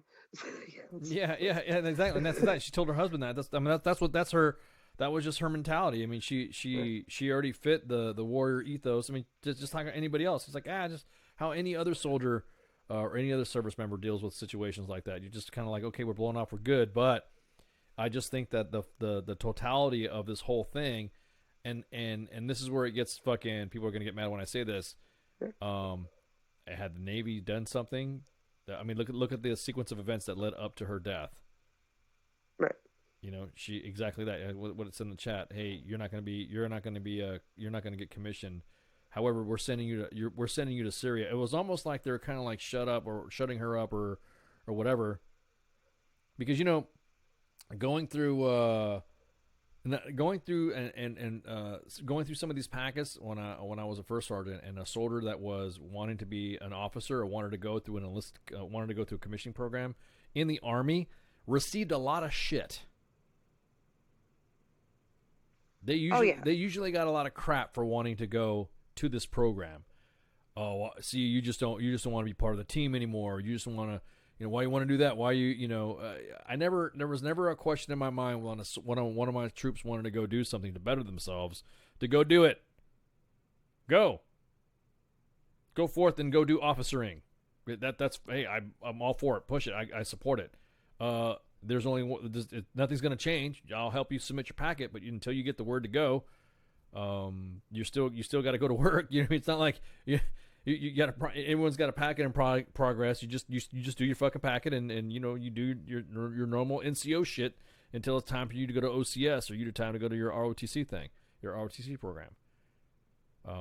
It doesn't remove you from your responsibilities of being a soldier until it's time for you to ship out to go to those courses, or until it's time for you to go. But there is a lot of backlash that some service members get when they put in a packet to go to be a commissioned officer. And there's probably guys and gals in the chat that have gone through this. They've gone through a situation where they wanted to go apply to be an officer, and the command is like, "Oh, why do you want to do that?" Oh, I can give an example. It was one of our soldiers that was putting in a green and gold packet, and by the time the tasking came down, like, hey, do you have anybody that can do this? We had one NCO that was wanting to do it. We only had 2 days to get his packet ready, so of course we gave him crap. Hey, that's just what we do as NCOs, But it was of course. It was all in good humor, but he only had 2 days to get this ready. So another sergeant first class in the unit helped him. They did spend that entire 2 days getting him ready. Sure enough, this NCO is now a second lieutenant, but of course, but it was all in like good humor. Of course, it wasn't bad, but we did say that if we ever became our lieutenant, we were going to lock him in a Connex. but God forbid, yeah, became ours. Like, come show back up as our platoon leader, see what happens. But again, it's just like I said, we took care of him and made sure that shit got done in 2 days. And he did have our chain of commands, endorsement as well. So yeah, it just kind of sucks that it's like a bad turn of luck. You know what I mean? You all the stuff that she was going through, all the stuff that she was fighting about. I mean, think about it. You think about some of and I'm not saying the Navy's not immune to some of the shit that we see in the main page as well. A message goes out that one of your sailors has reached out to John McCain about this. Do you think there might have been some shade thrown on her? You know what I mean? Oh, I'm sure. And if she felt the need to do that because she didn't have her, chain support in it, that's what's sad to me about it. it's like, I don't think she should have had to do that. She should have had everybody fighting for her, in my opinion. Correct. And then all of a sudden she gets orders to go to Syria. Do you think? I mean, it's just like coincidental, like a motherfucker. Right. And unless, I don't know how small her field is, but I doubt it's that small that she, that she's the only one. I'm like, oh, that it's that small, but I don't know. Maybe it is, but I don't know. And like knowing that she's trying to do this, and again, like, I don't think that, like, if the retention standards allow her to stay in, then the retention standards should allow her to commission. That's the bottom line. Like, if you're allowed to stay in, as a sergeant, you should allow to stay in as lieutenant, or translate that to Navy ranks. Yeah, exactly. Well, yeah. I mean, you're really just changing statuses is what you're doing. You're not changing anything that's different. You know what I mean? Officers don't have the super fucking powers different from NCOs. You know what I mean? Right. So right. Well, you gotta have this physical done because officers are different. No. Right. My blood's gonna change. Yeah. If I put on a different rank on my collar. Well, officers I actually go to more meetings. Somebody were to take some of my blood, dude, they'd die of a fucking caffeine overdose with the amount of coffee that I drink. So go ahead, bring it. You know what I mean? I melt fucking tubes when they fucking draw my blood for physicals and shit. It's just sad. It's just sad, and it's just poor fucking timing to the fact that all the stuff that she was trying to fight to get a commission and trying to change something, and using her, and she was really respected in the field, and just by luck, by bad luck, by a turn of bad events, she got deployed, and then was like, no shit, not even there that long, and she got killed. It's just one of those, fuck, man. But shots. Shots. We're gonna take a break, and we'll come back for some more sergeanting and sergeant's time. So stand by. Shouts. Everything stated on WTF Nation Radio is to be considered the opinion of the person that stated it, and not an official representation of WTF Nation Radio or U.S. Army WTF Moments. Price does not include tax, title, or license. Some assembly required. Each item sold separately. Batteries not included. Objects in mirror are closer than they appear. If conditions persist, contact a physician. Individual results may vary. Keep out of the reach of children. Avoid prolonged exposure to direct sunlight. Keep in a cool, dark place. And please enjoy the show. Shots.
WTF Nation Radio. WTF Nation Radio. Hi, Lieutenant. How are you doing? Aw, did you find your land nav point, Lieutenant? Good job, Lieutenant. You get a Expert Action Badge. Put on your uniform right? Expert Action Badge. Show up to work on time. Expert Action Badge. Qualify on your weapon. Expert Action Badge. Badge of Action. Find your guide on. Expert Action Badge. That's right. Just doing your normal warrior task and drills, you get a Expert Action Badge. Each item sold separately. Batteries not included. Objects and mirror are closer than they appear. If conditions persist, contact a physician. Individual results may vary. Keep out of the reach of children. Avoid prolonged exposure to direct sunlight. Keep in a cool, dark place. And please enjoy the show. Shots. Shit in a bag, Pogue. Badge of Action. The voice of U.S. Army. WTF Moments. This is WTF Nation Radio. Action Badge.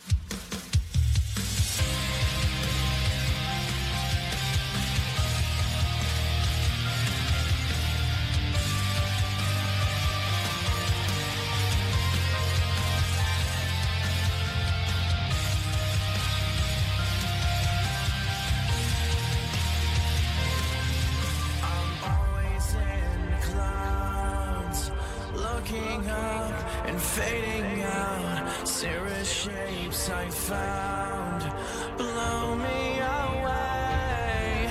Van Allen right around, pushing through. Skin is brown, nature has us trapped in fear. So I get lost in sound.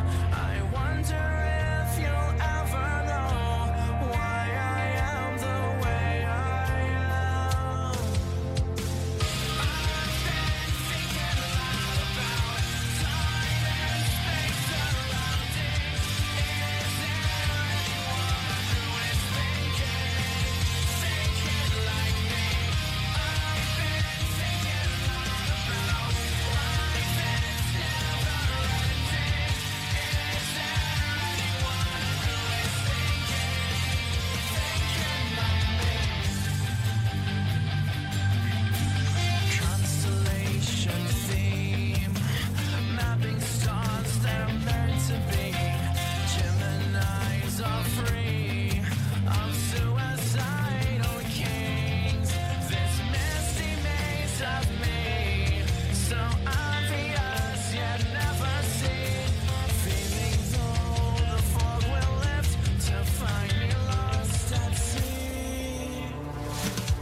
Facebook Live.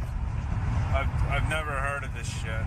Everything stated on WTF Nation Radio is to be considered the opinion of the person that stated it, and not an official representation of WTF Nation Radio or U.S. Army WTF Moments. Price does not include tax, title, or license. Some assembly required. Each item sold separately. Batteries not included. Objects in mirror are closer than they appear. If conditions persist, contact a physician. Individual results may vary. Keep out of the reach of children. Avoid prolonged exposure to direct sunlight. Keep in a cool, dark place. And please enjoy the show. Shots. WTF Nation Radio, you're on the air. What's up?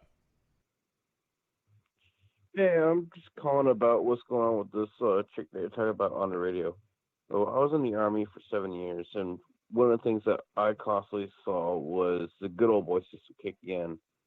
And it sounds like she kicked up a lot of stuff, and the good old boy system got activated. What would be the quickest way to get her out of that situation and out of their hair?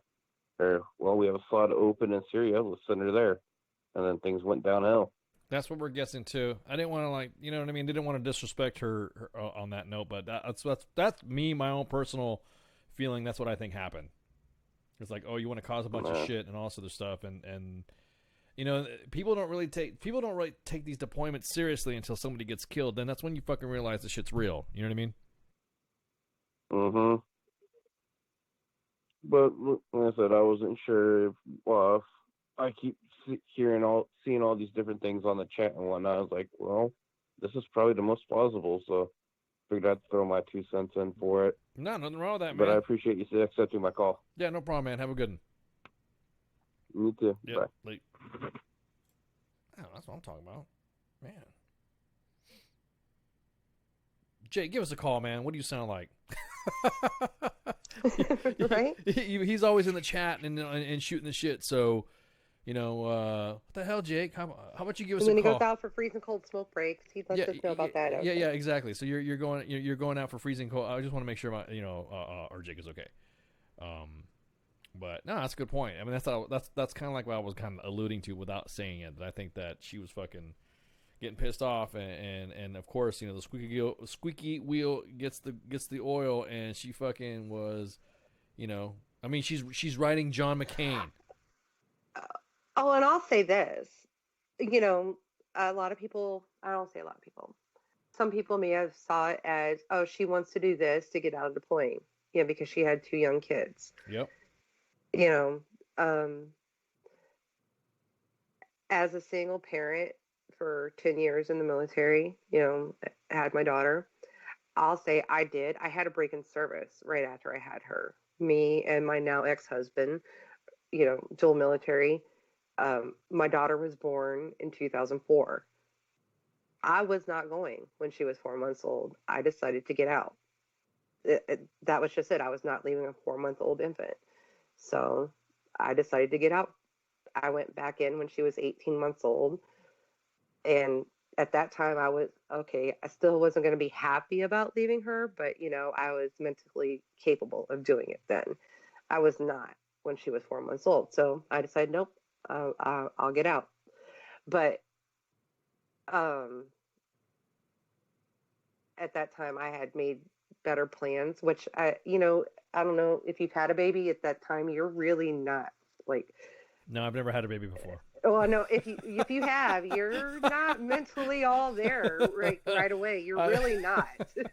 Oh, I'm just saying, you're really not. And you're, you know, when you've been, like I said, I had been in at 10 years already. And when you're used to giving something 100%, and now you got to learn how to give 2 things 100%, I was a wreck, and I knew I couldn't. So that's why I decided to get out, because I knew I couldn't do both at that particular time. So that's why I decided to, you know, like I'm opting out right now, because I knew I couldn't do both. Yeah, exactly. And that was the best choice I could make. So WTF Nation Radio, you're on the air. Hey, it's Jake. What's up, man? Well, hello, Jake. Nothing. You guys wanted me to call, so I figured I'd give you guys a shout out. Well, fuck yeah, dude. You're in the chat. You're one of the faves in the chat, you know. So I figured, you know, why not? What you doing, man? What do you think of all this shit? I don't know, man. Like, I don't know if it's a good old boy system or what. Like, it's a fucked up situation. If I'm honest, like, you know, we all go through those pre-deployment physicals, and they, you know, give you all your shots and make sure everything's good. And I just can't believe that someone would be good enough for that and not good enough to go to OCS and college and all that. Yeah, exactly. It doesn't make any sense. So I don't, and maybe on that other end, maybe that chick was really good at her job and her commander really wanted her to go. That's another thing. Yep, that's another thing too. No, you're right. That's a good point. No, I mean, there's some leaders out there that you want to have the best people when you're out there in the field. So that's another point too. You're right. Right. Well, and if everyone is saying, she's as good as they say she was, that may be one way to look at it. I don't know. The Navy is a lot smaller community than the Army is too. And especially in some of those MOSs where it's, the rates, the Navy calls them, that are kind of smaller. And, when it comes to linguists and whatnot, there's not it's not like infantry in the Army where they have a big pool to choose from either. So yeah, I don't know. But at the end of the day, this poor girl is, a mother of two, and she's, her son's got to grow up without her because, she survived cancer, and not just cancer, but burn pit cancer, that we're all fighting to kind of get looked at and seen for. And, it's just a weird situation. But then again, in that same breath, would we be talking about this whole ordeal and everything she went through if not for the tragic part of the end? Correct. So, correct. Yeah. That and that's the that's the sad part. Like I was saying, it was just a bad sequence of events. She applied. Right. She turned it down. She raised some hell about it, wondering how come she couldn't do it. And it's true. She did bring up a good point. I what's the difference? I'm already a successful, sailor. What's stopping me? And then it just seems like a bad turn of events. And the next thing you know, okay, you're still denied. And then you're gonna now you're gonna deploy, and then holy shit, the unthinkable happens. You know what I mean? Yeah, exactly. And I really do feel for her sons and for her husband. We were talking about the fentanyl coming across the border earlier, and actually my ex-wife, the mother of my two daughters, passed away from that, from fentanyl, and so I get to see two little girls who grew up without their mom, and that's a tragic situation too. And my heart really goes out to that whole family. That's just a whole lot of messed up in one story, and it's hard for everybody in that, and hopefully some good comes out of it. That's the thing. They're given an opportunity now to kind of to right that, and so maybe the next situation doesn't have to happen. So that's kind of one way to look at it too. There's, like I said, it's a whole complicated system and a big mess, and hopefully they can sort it out. Yeah, you ain't lying. Hey, so where's your accent? Where are you from? I'm from Iowa and I live in South Dakota. So. You sound like you're from like Minnesota. Didn't it sound like Spanky? Like Nah, they're pretty similar. I got lots of family up there in the South Dakota area. Oh, they sound the same? Yeah, we pretty similar. Some of our vowels. Oh, okay. Yeah, I was curious. I'm like, wow, okay. So what'd you do when you were in, man? When'd you serve, and what'd you do when you were in? Well, I was I'm kind of a bastard child. I joined the Marine Corps first. I joined the Marine Corps and I was a helicopter mechanic, and then got out and missed it, and was going to go back in the Marine Corps, and I got out as a corporal. So I was like, give me my E4 back, and I'll rejoin. I'll hurry up. And this is in 2004, 2005. They're like, no, we can't do that. So I'm walking out of the recruiter's office, and the Army guy was like, hey, I'll make you an E4. And so I was like, all right, sign me up. And then I realized that a specialist is a whole lot different than a corporal. So, but I was a construction vehicle mechanic. It was a 62 Bravo. Got out and went to Iraq with a artillery unit. We ran convoys, and then I got all done. They med-boarded me out. So they decided I wasn't good enough no more. Well, you're getting taken care of though, right? Did you go through the old system, or did you go through IDES? I was one of the first to go through the new system, through the combined system. So I went through at Riley, so I ended up getting out at. Okay. And but that was, like I said, we were kind of in the pilot part of it. I got out and I med boarded in 2012, and so they were kind of starting that new system, and there was a lot of teething issues with it. And, you know, you'd still go to the Army doctor, then you go across all the VA doctor, and then you go into like a panel with all of them. And so I supposedly it's more streamlined now than it was back then. Yeah, it's pretty good. Now the so when did you you just recently got out? How long has it been since you've been out? I got out in 12, and I was on the temporary disabled retirement list until 14. So my orders say 14 or whatever. Gotcha. So, and did they rate you pretty good? 60%. So what did the Army the Army rate you that, or the VA rate you that? They both rate you at least when they did it, that was the way they did it. You got 60 from one or the other. Oh, okay, gotcha. So and you know the Army will rate you for certain things, and the VA will rate you for certain things. Correct. But the VA just rated the rest of it for zeros. So you Gotcha. can still be seen at the VA for that, but they won't. Yeah. They don't compensate you for it. Yeah, they do that. They do it separate now. So yeah. But well, good shit, man. Well, hey, thanks for calling. Yeah. All right, brother. Yeah, no problem. Thanks. You guys keep up the good work. All right, man. Thanks. Have a good night. Yeah, you too. Have a good one. Bye. Yeah, they all talk like that. You know. Oh my God, you know. he sounds just like my little brother. You know? No, my brother talks like that. No, no. Does he like? What's up, Dale? Oh, hey, Dale. No, it's so Narcissistic. funny. I never got, that northern accent.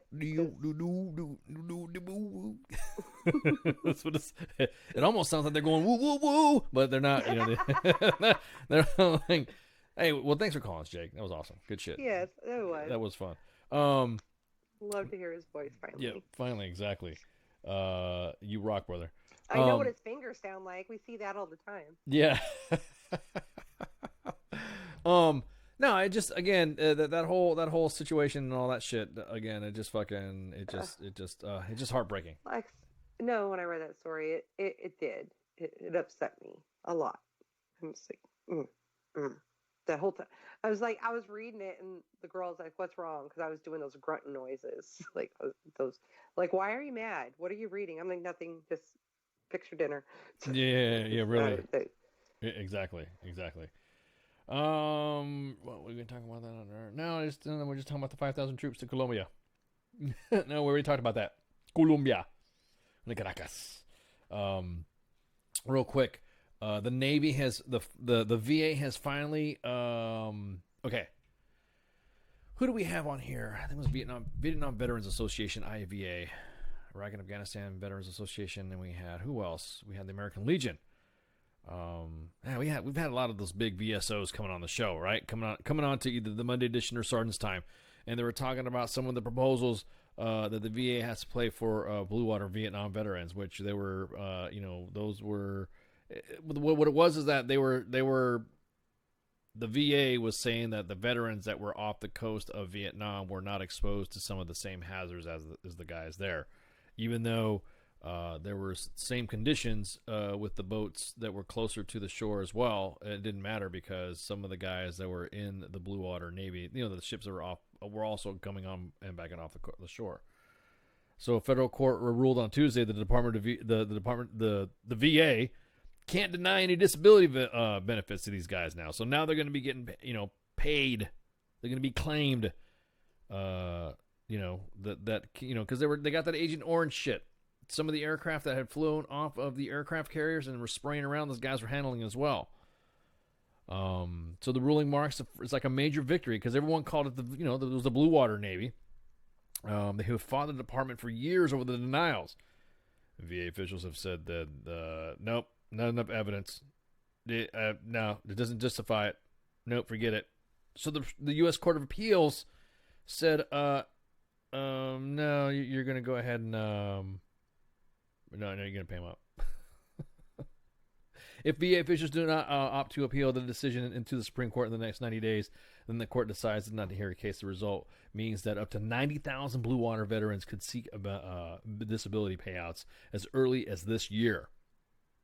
In a statement, a VA spokesman had said that they're reviewing the decision and determining appropriate response. Okay, look, guys, gals, these are the guys that are these are the suits that are in the administration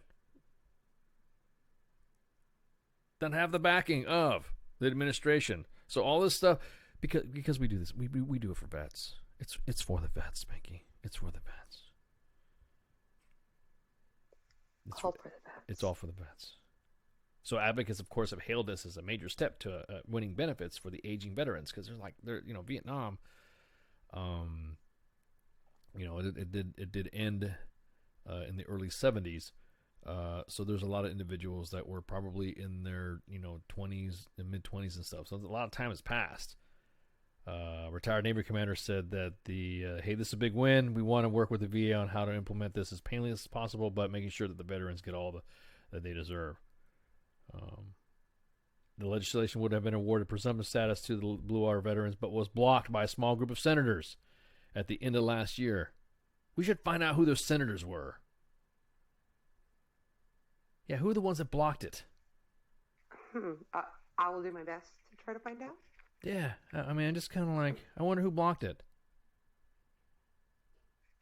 That's kind of like some crazy ass BS. I'm sure they did it based on money.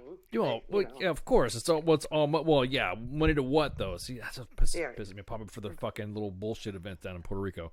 So the background of it is in 1991 that Congress passed the Agent Orange Act, codified in U.S. Code, granting the presumption of service connection for certain diseases for veterans who have served in the Republic of Vietnam. A disease is specified, and it gives a whole litany of it. And service connection by any reason of a positive association with exposure to a herbicide agent becomes manifest within a period of time prescribed regulations of veteran. Now mind you, this is I'm reading the actual U.S. code. Actually, I'm reading the U.S. code for real,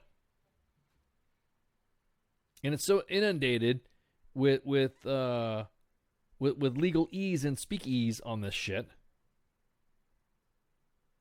A panel of this court heard oral arguments on May 4, 2018 and on May 21st, the parties were directed to file supplemental briefs on the impact of the pro-claimant canon on step of the Chevron analysis, in this case, assuming that House versus Peake did not consider its impact.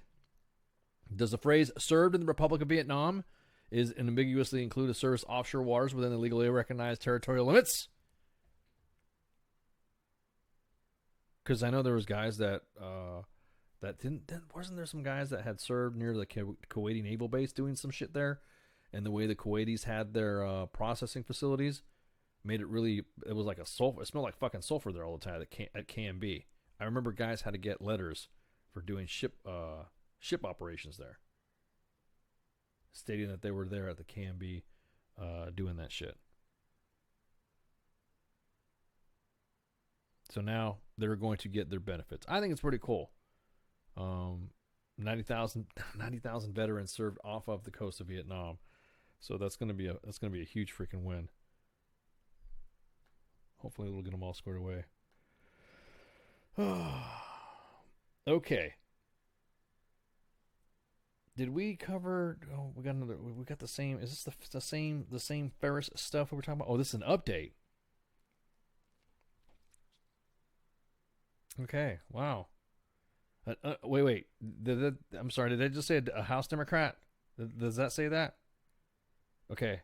It does say that. Okay, we're just giving you guys an update on the Ferris Doctrine, like just the Ferris Doctrine thing about the medical malpractice of military medical facilities. This is from the Military Times. A key House Democrat is targeting legislative fixes to the Ferris Doctrine as a top priority issue this session, taking aim at the legal precedent, saying that it unfairly blocks troops from suing the military for medical malpractice. Representative Jackie Speier of California, the new chairwoman of the House Armed Services Committee. Wow, I didn't know that. In her statement, she said that the panel's guiding focus would be able to attack the critical issues that impact not only our service members, but their families, also know their burden of sacrifice and the commitment of our country. If you guys don't remember, we had Richard Saskel, Green Beret, Sergeant First Class, was going to submit his packet for the Warrant Officer Program. And while he was going through his physical, he was not feeling good. And he said, hey, maybe it's just whatever. Maybe just go checked out. They determined he had pneumonia. So he was like, yep, it's pneumonia. So they came back, still spitting up blood, not doing good. some procedures. Some things happened where he was finally seen by a pulmonologist that was able to get a good reading, and looked at his charts, and it come to find out he had so much cancer spread throughout his lungs that it was unreal. Was the hospital at Womack on Fort Bragg. These things happen, unquote. These things happen about this misdiagnosis. Several pulmonologists have said that this is like a first year medical student would notice it straight up right off the bat that there was an issue going on, and definitely was not pneumonia. So now it's going out of control because people are now talking about how are we going to go about this Ferris policy. There was a 1950 Supreme Court decision which ruled that the family of an active duty soldier killed in the barracks fire could not sue the government. It keeps getting cited repeatedly every time, and that prevents soldiers from suing the military. Well, they're not talking about that. They're talking about medical malpractice. They're not talking about the treatment that you get if you sustain any wounds or you sustain any injury during deployment, because of course everyone is doing a lot of things to you while they're trying to save your life. They're not talking about that. They're talking about routine medical care. The military tells you all the time that you got to go get your med pros updated. You got to go do your med pros. You got to go do all your checkups. You got to do all this stuff right here. You need to get checked out. Well, they make you non-deployable if you don't go get yourself checked out. It's not supposed to be a check the block event.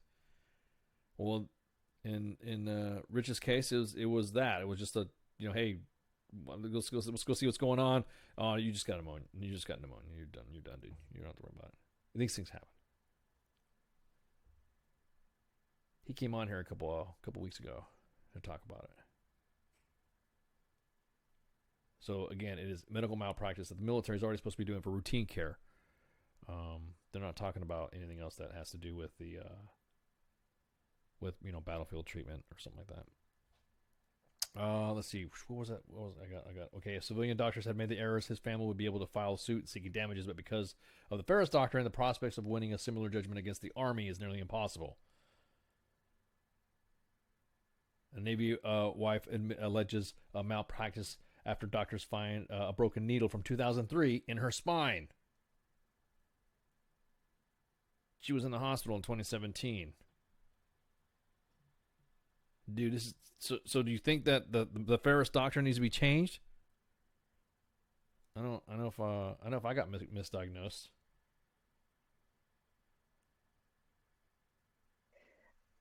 Well, I always thought it needs to be changed. I think the Ferris Doctrine, when it comes to medical care, only should cover, docs, medics in austere or, deployed environments. That's it. I don't think it should cover, medical care, in hospitals stateside where doctors have, the time and resources to properly diagnose. That's it. They have time. Just because they need to see a lot of patients and everything, it's just like any other hospital in the U.S. They have the same training. They go to the same medical schools. They have to have the same certifications, licenses. Everything else is every doctor in the U.S. Just because they wear a uniform shouldn't shield them. It should on a battlefield where they have to make a split-second decision. In those situations, yes, it should. I don't think we should be able to sue them on, there for, what they have to decide in a split second with bullets flying over their head. But stateside in the hospital, no, it shouldn't protect them. You're talking about K&B, man. You didn't hear about K&B is a location you're supposed to be. Yeah. K&B. If you pull guard duty, if you were anywhere at the Kuwaiti Naval Base and you were pulling any kind of duty, that has not changed. I've been in the Middle East a few times, and they've not changed that. If you were working there has been matter of fact, make sure you go to Burn Pit Registry .org or .gov.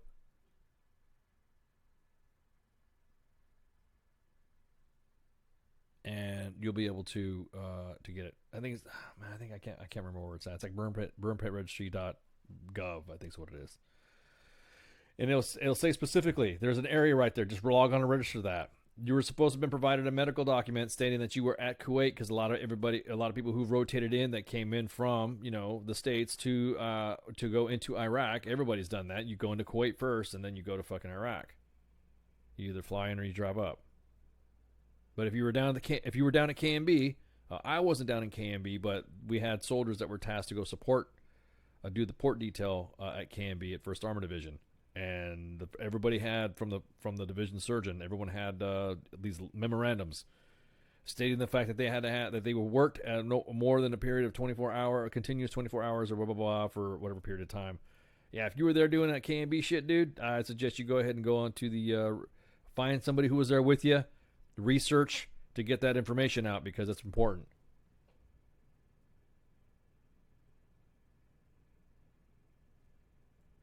Yeah, man, of course.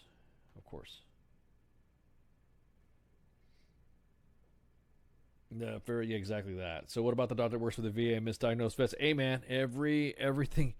I'm telling you, man. You're right, Dale. There's where I have a feeling that after the Ferris doctrine gets squared away, I have a feeling that the VA is next. The way legislation's going. It's not going to be the beat up the VA the VA fucking hour, but I'm just saying. But you should be able to go on to those websites and log into, or like I said, go through your records, find out if there's any time that says you were in Kuwait for a specific amount of time, or your unit, whatever unit you were in. But yeah, if you were at KMB, you were supposed to be given a document that was this provided you were next to or near toxic inhalants in the area of whatever. So that's about it. Shit, Spanky. You wanna zonk? You just said it. I'm out. Bye. Whoa! Wait a minute. Damn. I heard a Z in there and an O and an N and a K.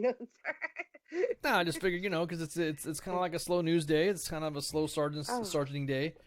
There's not much Army news going on aside from the fact that the paternity leave, maternity leave stuff's happened. That's changed out. I mean, if they're not calling you with more news. Yeah, I'm not, it's just like I'm getting no more news. It's like no more news. It's like it's almost. I know, we went through all of our news. Yeah, we went through all of our news, dude. What was in other news? What it was like? What, no. Another news. Everyone's all of a sudden no.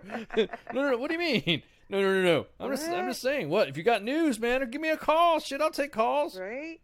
415-889-8367. We haven't taken a lot of calls in a long time. Our lines are open, man. I know. You want to talk about some Army shit or talk about some stuff or you want Mafia Minute? Yeah, Mafia. Where's my? Yeah, where's that dude? Where's my fucking Mafia Minute?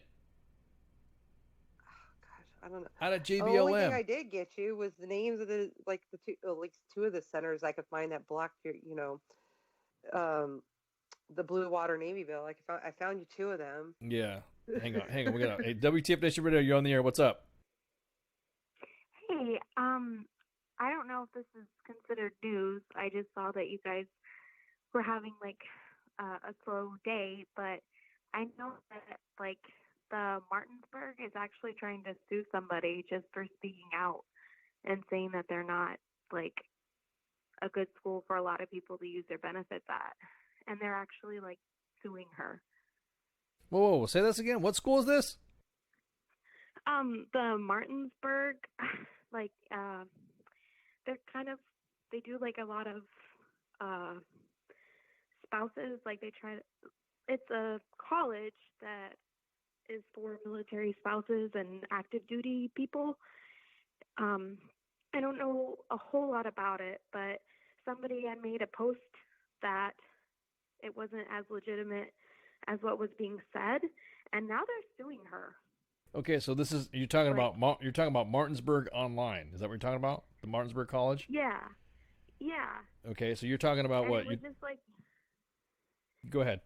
It was just a normal, a post, and now they're suing. I think it's up to 11 people now. I think I don't know. It was just pretty crazy, and I saw that you guys were doing stories about it, but I just seen it online, and I thought it was pretty crazy. Okay, so let me get this straight. So soldiers and spouses are, or so okay, real quick. Well, what is it that you have about this school that's so whatever? I mean, you're giving me is this happening to you personally, or is this something that you heard? No. Are you doing? No, are you giving us the family member minute or something like that? Is it what's up? What is it?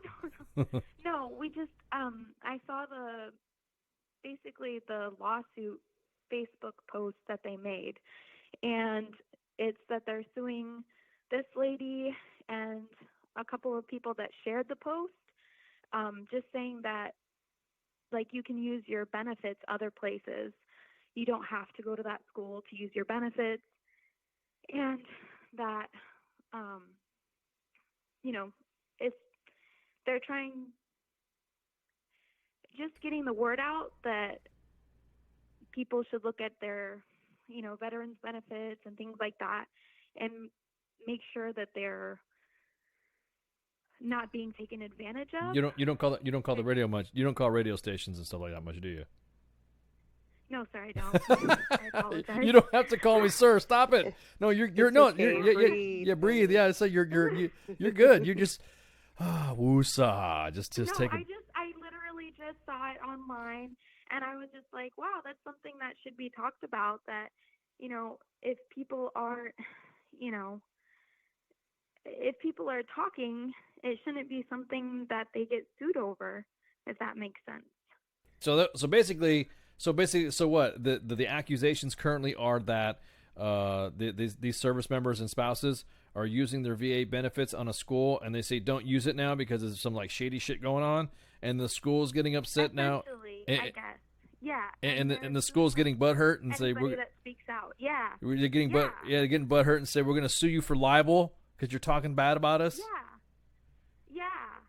And I mean that also makes people like nervous to even speak out, because then they're getting sued, and then there's just more people that are going to the school and giving them their money, but they aren't getting all the correct information, or if they are getting the correct information, aren't fully understanding what it means.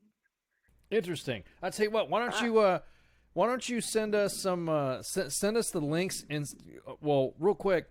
You don't have to give us your name. Don't worry about it. Just say, hey, I'm the one that called. I mean, we're going to catch it anyways when you send us. But don't give us your name on the air because this is going to get podcasted. And we don't want nobody to get whatever. But we live for shit like this. So basically what it is that what is this school? What is the accusations, or what is happening to these family members and soldiers that the school does not want to go out? What is the issue that they're saying that the school is misusing the money that these benefits are being given to them for like what, crap education or something?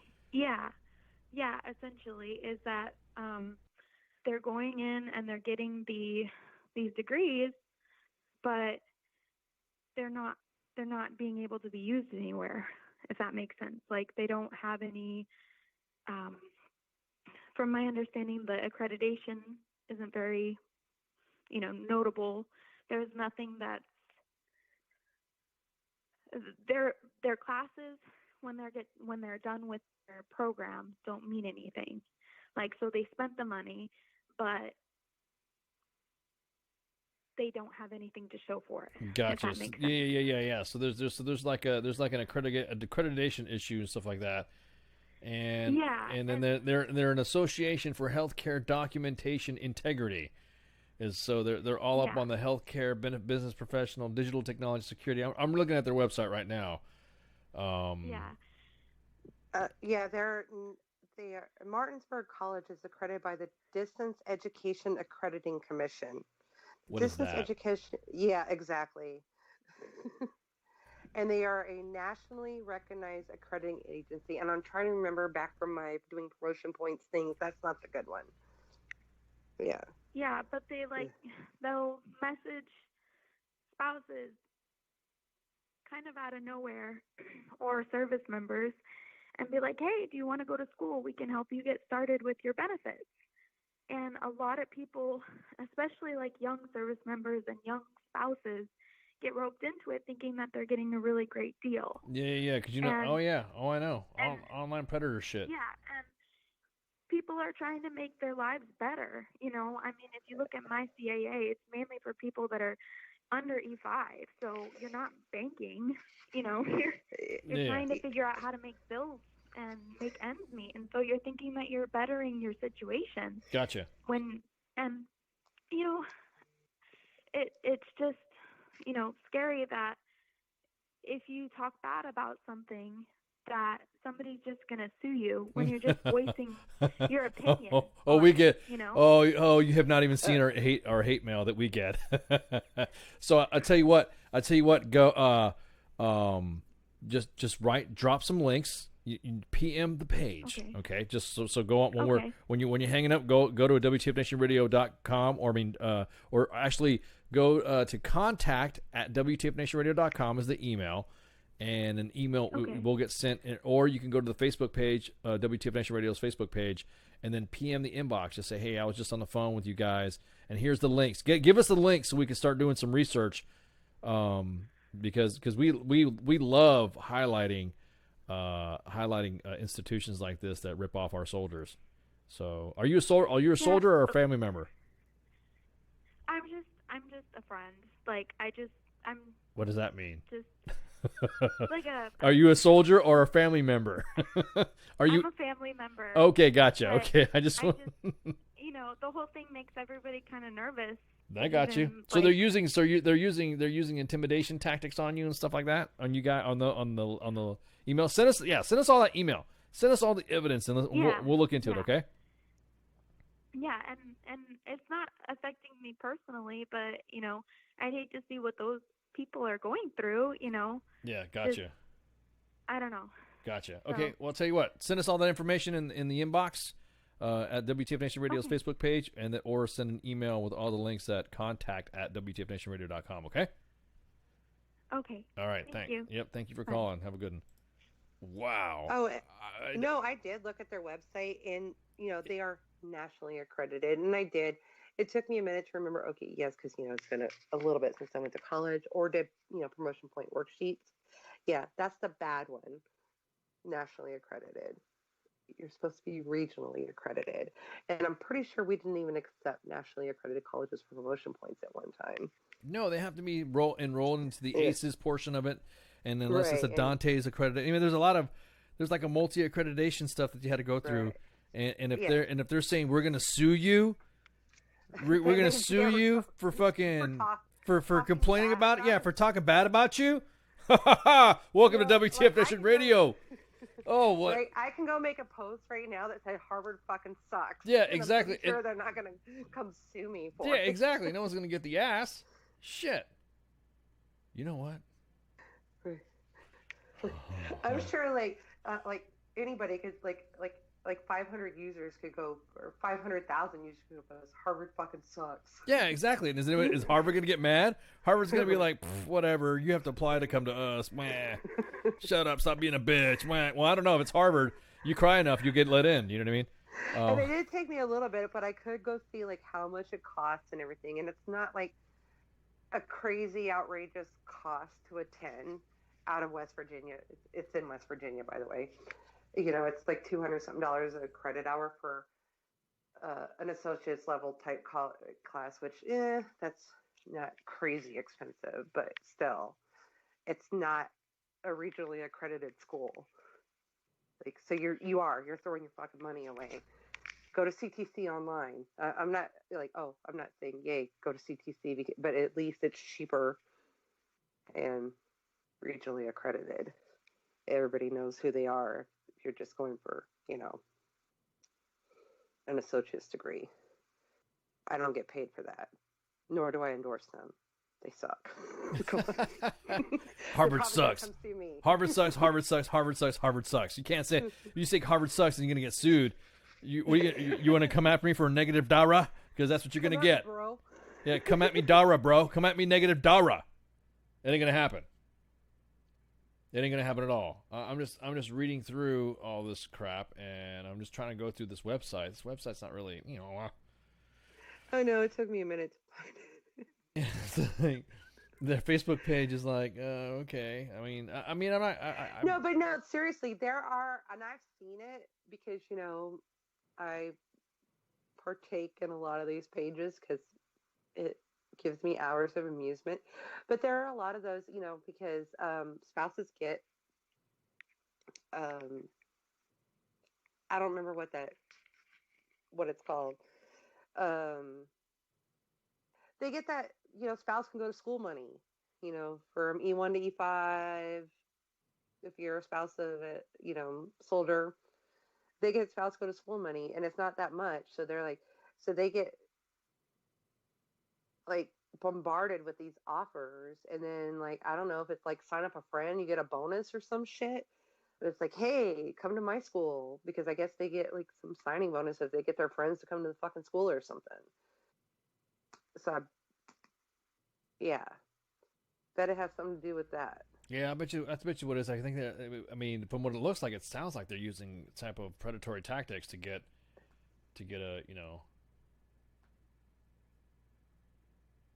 Yeah, Jake. Harvard won't get mad, but Rush Limbaugh will. Yeah, you know what? Old Rush doesn't like us. We're kind of. Who is this obscure radio station called WTF? Who are these guys? Yeah, I don't know. I'm not afraid of these fucking guys. Well, you're gonna sue us? Ooh, okay, bring it. You're gonna sue us for hurting your feelings. Let's throw some memes at him. Went to Martinsburg College. Yeah. I'm just kind of looking at this. Oh God. No, seriously, Micah. That's it. Thank you, Carlton. I couldn't remember what it was called. I really couldn't remember what it was called. Micah. That's the benefit that, spouses get to go to school. And I know it's not just private through sergeant. I believe it's like junior officer spouses get it as well. And I know, and I see these, like, spouses trying to recruit other spouses. Hey, you can use your Micah here. Like a damn, like a damn pyramid scheme or some shit. Yes, it is. It's like buy Cincy and go to school. Buy Cincy. Like, why are these bitches wearing fucking leggings and shit? Oh yeah, and get some LuLaRoe. I'm sorry, y'all. All these I really fucking makeup bullshit in the house. So bad. Yeah, exactly. But you get paid. Why are you driving around in a pink Escalade? What the fuck is that? Oh, that must be my Mary Kay. I'm about to say Mary Kay. Fucking pandas. Y'all, I did my time as Army spouse. Now I'm just looking through. I can make fun of it if I want to. Martinsburg College. Martinsburg College is out of West Virginia. College University of Martinsburg. Only 7,000 people like it. They are all up into this right here. They're throwing the quotes on their contact Martinsburg College. They have the stock photo. I can tell you right now, they already got stock photo of a dude not wearing a uniform correctly. There's some issues. They couldn't have found a real soldier. Yeah, but they couldn't find for all the soldering that you want to have or soldering with soldering. There's some success stories in there. Quality online learning. Don't miss a semester deadline. So I'm just looking at some of the stuff right here. What do we have here? Started to see. It's been around since 1980. They just set up a Facebook page though, back in 2013. Oh no, that's when Facebook wasn't around in 1980. So nice try, Carl. It's always open. No, they got the missions number. They got the EDU tag. They got a live chat. So if you want to live chat with them, go ahead. I'm curious. Yeah, I'm curious to see what this individual sends to us. So again, if you have any information about this, so we can look into it. Well, if we have ways to find out stuff. Well, this is how we find out about schools in Germany. Yeah. This is kind of like, I'm just going through this shit right here. I'm just looking at it just looks I don't know, it just looks like it looks like those shady ass spam shits you get in your fucking emails, you know what I mean? You open up your Yahoo or Gmail or your fucking MSN account, and all of a sudden you have this, wacky inflatable fucking dude. You know what I mean? You fucking coming up, and you're like, right, or like my Hotmail that I've had since like 1995. yeah, exactly. Well, I mean, because now you have to have an MSN account or a Hotmail account to have Xbox. So you just you just put like a fake name in there to get it. But I'm just reading through it, and it just doesn't look like it. It doesn't. The website looks like there's no. I mean, usually academia, if they're talking about security, cyber security and all that, they usually have a pretty baller website. You know what I mean? If they're, I mean, right? Those are courses that they offer, and look at your website. Yeah. I don't even I open it up on my phone. Yeah. And you don't even have a mobile version. Yeah, exactly. You're like, what is this? And you want me to go to school for that? You want me to? What am I going to school for? What is this? What are you trying to do? Oh man, it's crazy. I'm just reading through this. And stuff. y'all know I'm not the most tech savvy person, but I did learn how to build a website like for the first time in like 1998. I think I could probably still figure it out if I tried real hard. It would just make me want to throw a computer across the room. Oh, I'm sure. I've been there myself. Let's see. Hang on for a sec.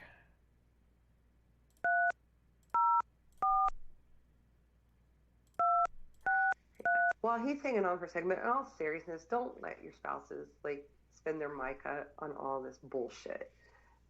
It's there for a reason. And I know it doesn't pay for like bachelor's degrees because I know like the funds are limited and they only allow them to spend on like degree programs that are usually 2-year degrees. There are real 2-year degrees out there that can let them get to work if that's what their goal is. Or, if it comes down to it, taking out loans to get 4-year degrees. Don't let them spend it on bullshit like this. Oh, fuck. I'm going to get sued now. I'm spanking at WTFmoments.com. You can email me. My views are my own, not the status. My views are my own. Hashtag whatever I'm supposed to say. Cause disclaimer. Hashtag. Hang on. I'm just going to see if this is a legit number that they have up here.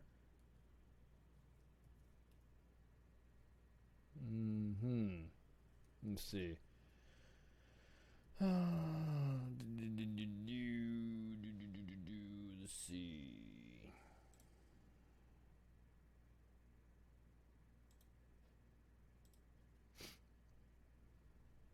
If it is a legit number, then we'll know, because I'm going to call it right now. I'm calling it right now to see if it's a legit number. I mean, why not, right? WTF Nation deserves to know.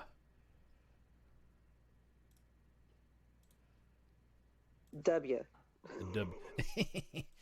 Hi, we're trying to find out if you're legit. Okay, it's not letting me do that. Hang on. That's weird. It won't let me add the call. It won't let me dial out. Hang on. Let me do this like this. Do.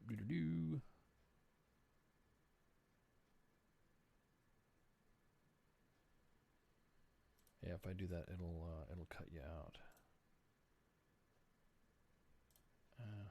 Yeah, that's what I want to call.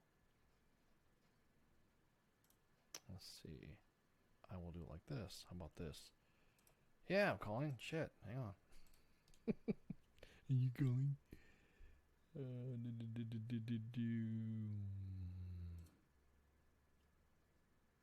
There you go.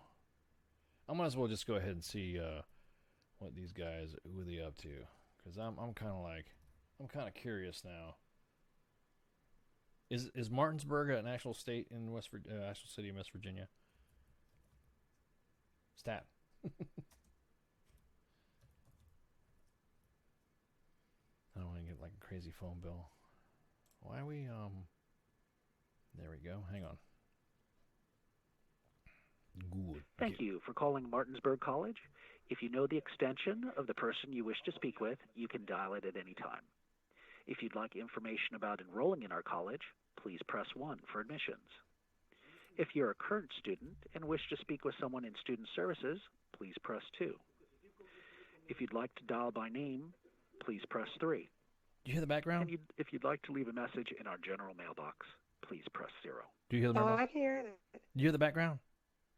Mm-hmm.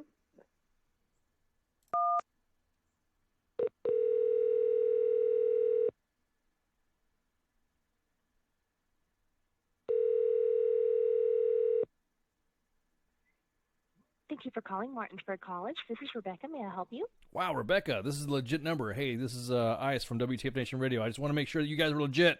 Tell us about your college. About Martinsburg College? Yeah, tell us about it. What programs you got? I would have to ask you to speak to our public relations department. We do have a website, martinsburgcollege.edu, for some additional information. Okay. Or I could ask someone to give you a call. Yeah, no worries. We'll look on the website and then we'll get that information from there. How about that? That sounds great. All right. Thanks, Rebecca. Thank you. Bye-bye.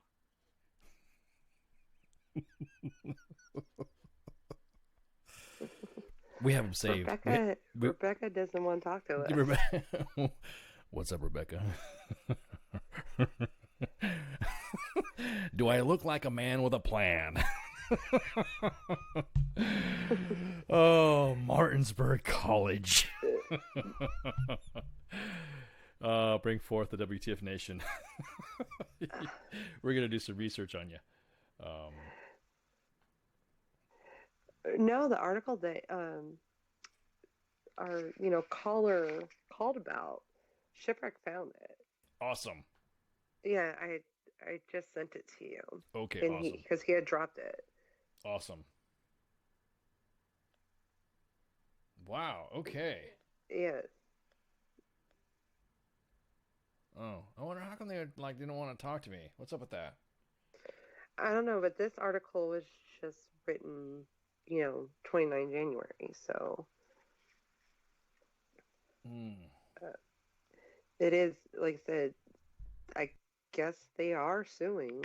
You're gonna have to talk to our public affairs department. Oh, we know about them public affairs people. This, I guess, this isn't national news or anything. This is, out of a West Virginia newspaper. We're fitting to sue you. I'm gonna take your goat.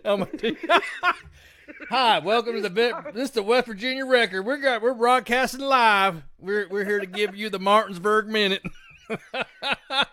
We're suing a woman who claims to defame the school. That's what we're doing. 10 unknown and unnamed individuals. We got some defendants. So apparently, wow, this is interesting. Okay, so it is a career skills institute with West Virginia, which is currently doing business at Martin College, claims that someone under the alias of someone has been posting statements on Facebook that were done to do harm to the college, and there's complaints. There's complaints being done. Wow, man, put that in the chat. Let's let the word out. Let's see what's up. I don't see this as well. We're just reporting a story, right? All we're doing is just talking about stories. We're not. We just wanted to call it half the school, right? They're costing them financial harm. That's what the claim number is. Kansas City. Wait a minute. Why is this in Kansas? Oh, they filed through the U.S. District Court in Kansas? Do I got to go to Kansas and shit? I mean, I guess that's close enough. I don't know how this works in those parts of the country. I can't believe a college is going after somebody to sue, you know what I mean, for complaints because we didn't like your service. That's why I'm saying that these for-profit colleges. Yeah. And we've seen it. You've seen it. Oh, yeah. We finance it up. And, you've seen it, they prey on tuition assistance. They prey on GI Bill benefits. They prey on VA benefits. Hey, I know we're going to get this money. And now it's gone out to the MICA benefits. It's like, hey, we know we're going to get paid. Let's just get these people enrolled and get that money. I could just imagine the public affairs officers fucking. There's a guy whose name is Ice, and he just called from some refreshation radio or something like that, education radio. You know she's not writing something down. Huh? You notice how she was thrown off? Oh, yeah. She was thrown off completely. Tell us about the programs in your school. Let's talk about it. And she couldn't even do that. Now we don't want to talk about the programs in the school because all of a sudden it's a radio station. Yeah. Well, we're completely harmless. We're a small organization, you know. We're what can we do? What could we have possibly do to? We just want to know what's going on, right? Don't you guys at the WTF Nation want to know what's going on with this program and all that and what's going on? But now that we have researched and found that they're pretty butthurt about something. Cause the college harm. At least one employee has resigned, citing the Facebook postings of numerous current and former students have filed complaints against the school using the wording from Murray's Facebook posts. I don't know how you defame somebody. I mean, I get defamed on Facebook every day. You know what? I get tagged in. Like, I'm the one that's, rolling around in the Walmart cart with the Pringles can. I ain't suing Yeah, try being fucking G Treasy, okay? How about that? Right? Exactly. Facebook thinks I'm fucking Treasy. They claims to if it's not true, then your college should be able to stand up for it. Exactly. We can sit here and disparage Harvard. Yeah. No, I'm just reading. I just want to read because I was going to give him a follow-up question. I was going to say, what is the program? Can you discuss the case? That's what I was going to talk about. You know what I mean?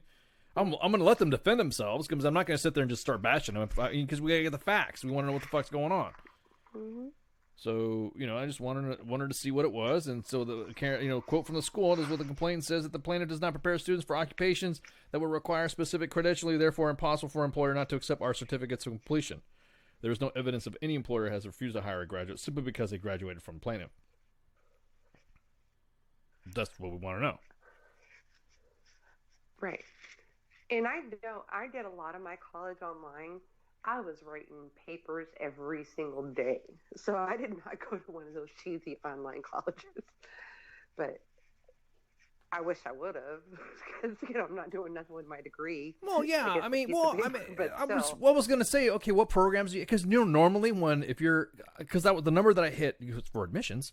Dial 1. I hit admissions. I hit number 1, and I was like, okay, tell me about the course. What you got going on? I'm gonna tell you who I am first. I'm Ice from WTF Nation Radio, and I want to know about your school. So because what if anything else? What if we wanted you to come on as a guest? What if I was fact finding for myself? You know what I mean?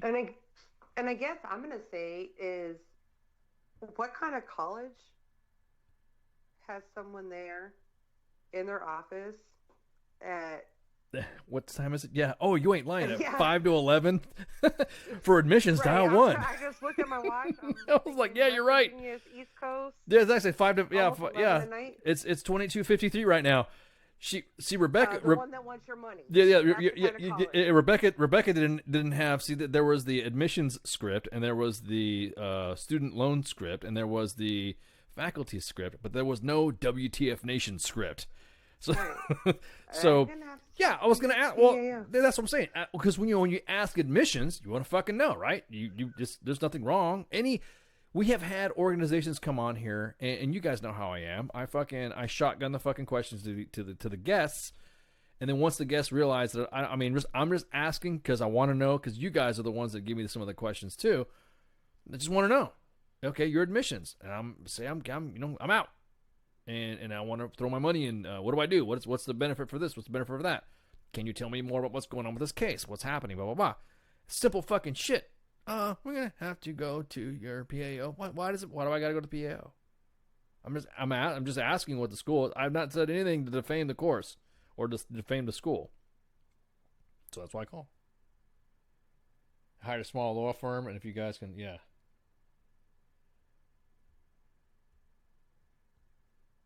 I don't understand.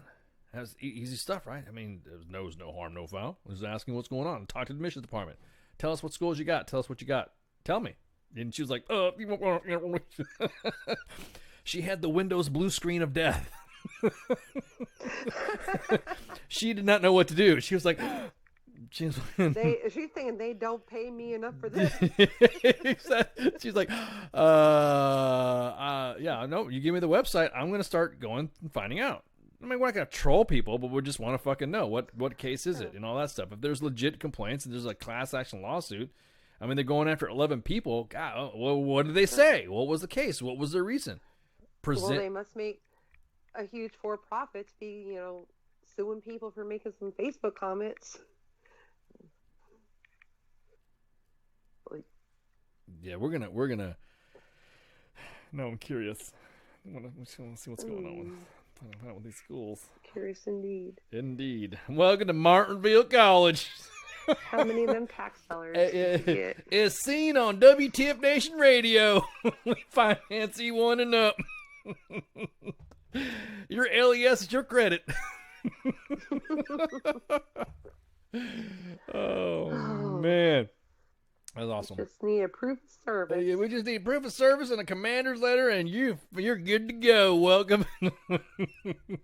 But did you hear that? Did you hear the background? It sounded like it was like, yeah, exactly. Somebody just said that was a call center. It sounded like it was a call center. And people like laughing in the background. I'm sure. Shit. Like, who answers an admissions call at a college at 11 o'clock at night? Yeah, exactly. 10. Yeah, exactly. Or 10, yeah, or wherever. I'll pick your time zones. I'm actually curious. I don't even think CTC does, and they really do service soldiers worldwide. They do. They have classes all over the world, and in-class instructors. They do have online, but they do have any military base you go to, almost you can find like a CTC instructor, at least any one of the ones I've been to. Okay. But I don't think you could call them, and I live literally, I could throw a rock at CTC. There's nobody there because I drive through their parking lot to get away from traffic all the time. Yeah, really. Michelle said, yeah, they must really need the money if they're suing people. This is we finance E1 and up. We'll sue you.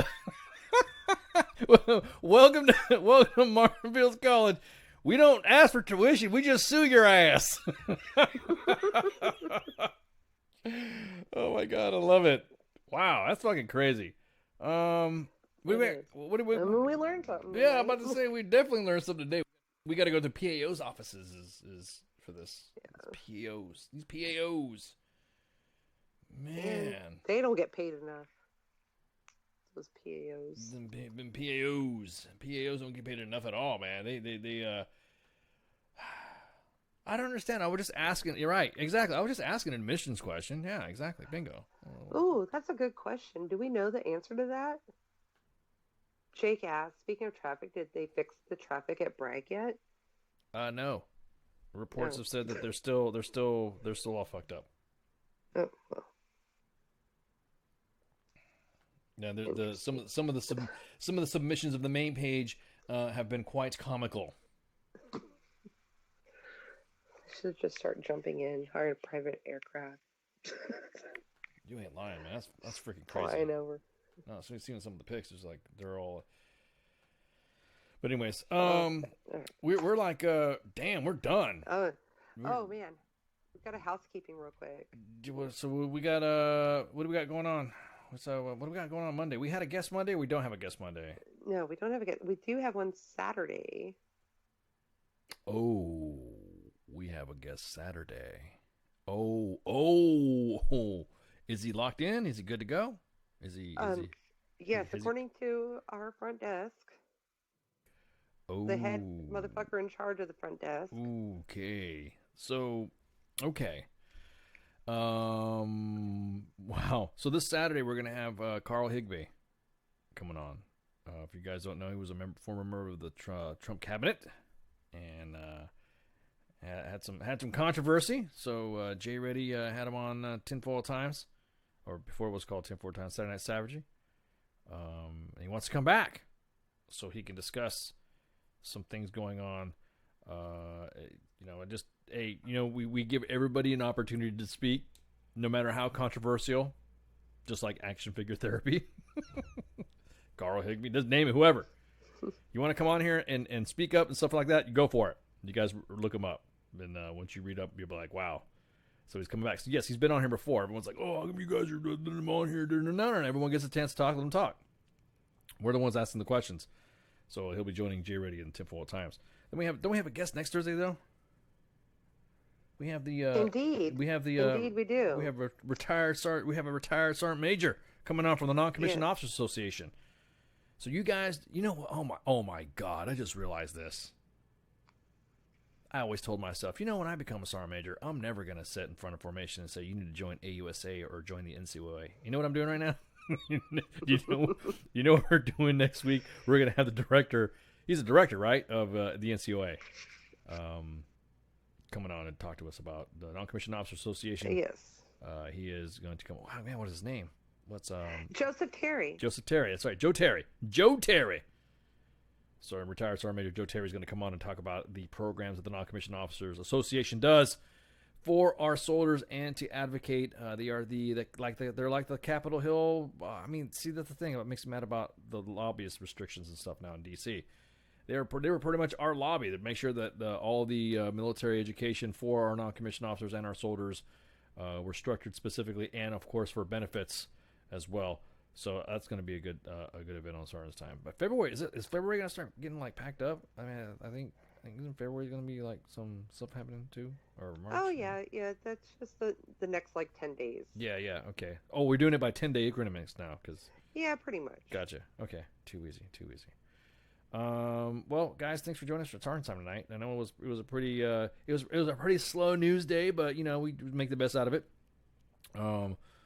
But again, this is Ice and Spanky, and but wait, aren't you are you guys oogling over that Game of Thrones crap in the fucking chat? Right now? Yeah. Are they? Did I miss something? I'm about to say, I saw some. Oh my God.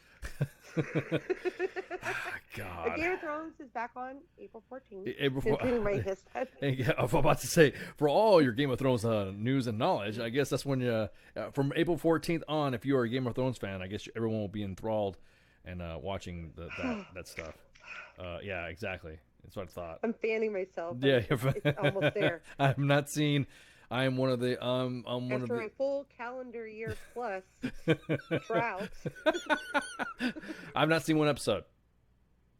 One day I'm going to tie him up. Yeah, everyone's been saying that. One day. But anyways, I've not seen one episode. So you said April 14th is Game of Thrones. So yes. Okay, yeah. So you guys heard it here. Final season starts. Yeah, the final season starts. So that's when Tyrone Lannister beats up Cersei or something like that.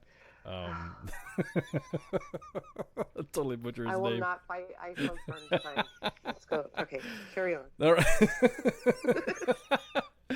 Thanks for joining us tonight at Sergeant's Time. Don't forget you can share, like, or follow on all of our platforms. Again, thank you guys for following us on Mixer. I mean, we're getting some larger turnout on Mixer now. Hey, you guys from down under, oi! Thank you for coming on, joining us on the Mixer chat from Australia. That's awesome. We also have YouTube. Thank you guys for listening up on YouTube. Periscope, following us on Twitter.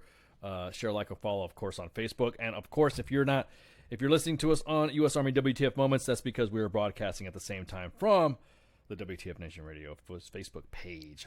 Check out the WTFNationRadio.com to download all of our freaking podcasts and stuff, or you can just go to iTunes, search it, and grab it off of Google Play as well.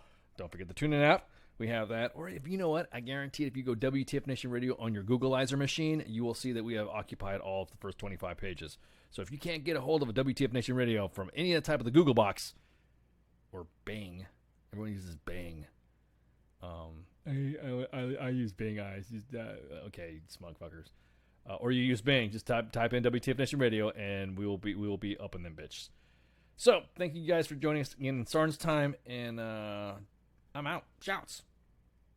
Everything stated on WTF Nation Radio is to be considered the opinion of the person that stated it, and not an official representation of WTF Nation Radio or U.S. Army WTF Moments. Price does not include tax, title, or license. Some assembly required. Each item sold separately. Batteries not included. Objects in mirror are closer than they appear. If conditions persist, contact a physician. Individual results may vary. Keep out of the reach of children. Avoid prolonged exposure to direct sunlight. Keep in a cool, dark place. And please enjoy the show. Shots.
a flag right there at its source. Space Force.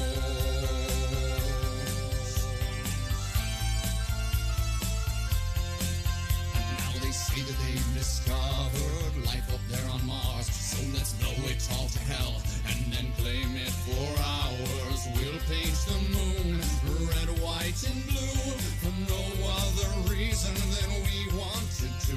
Oh, Jupiter, imagine what you could become. A stupid, pointless planet turned into a giant gun. And Russia, so sorry, have to burst your bubble. Be a good sport now, sit back, relax, and watch us through the Hubble as we celebrate the greatness of the United Planet of America. Space Force, Space Force. We'll saddle up our intergalactic horse and we'll ride into the sun. Yes, into the sun, where we'll take the day by planting a flag right there at its source. Space Force.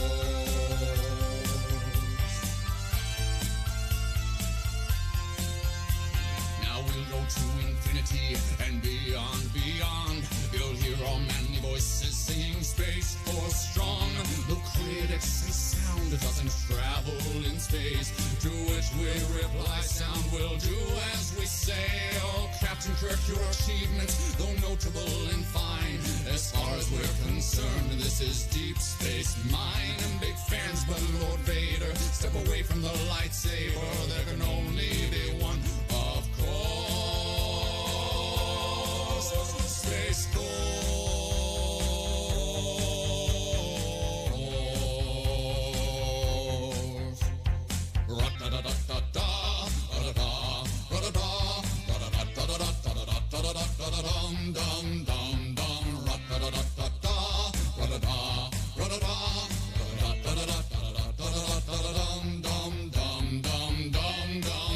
Space Force, Space Force. We'll saddle up our intergalactic horse and we'll ride into the sun. Yes, into the sun, where we'll take the day by planting a flag right there at its source. Space Force.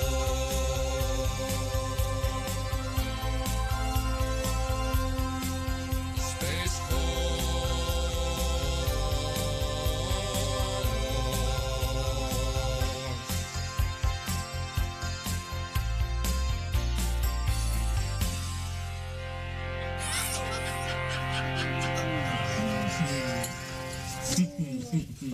You're listening to the sounds of WTF Nation Radio. Good evening, boys and girls. This is Tim Kennedy. I'm a Special Forces sniper, a Ranger qualified Green Beret, a UFC fighter. Please listen to us and the shenanigans that we're going to say. We will insult you. There will be racial slurs. We'll be sexist.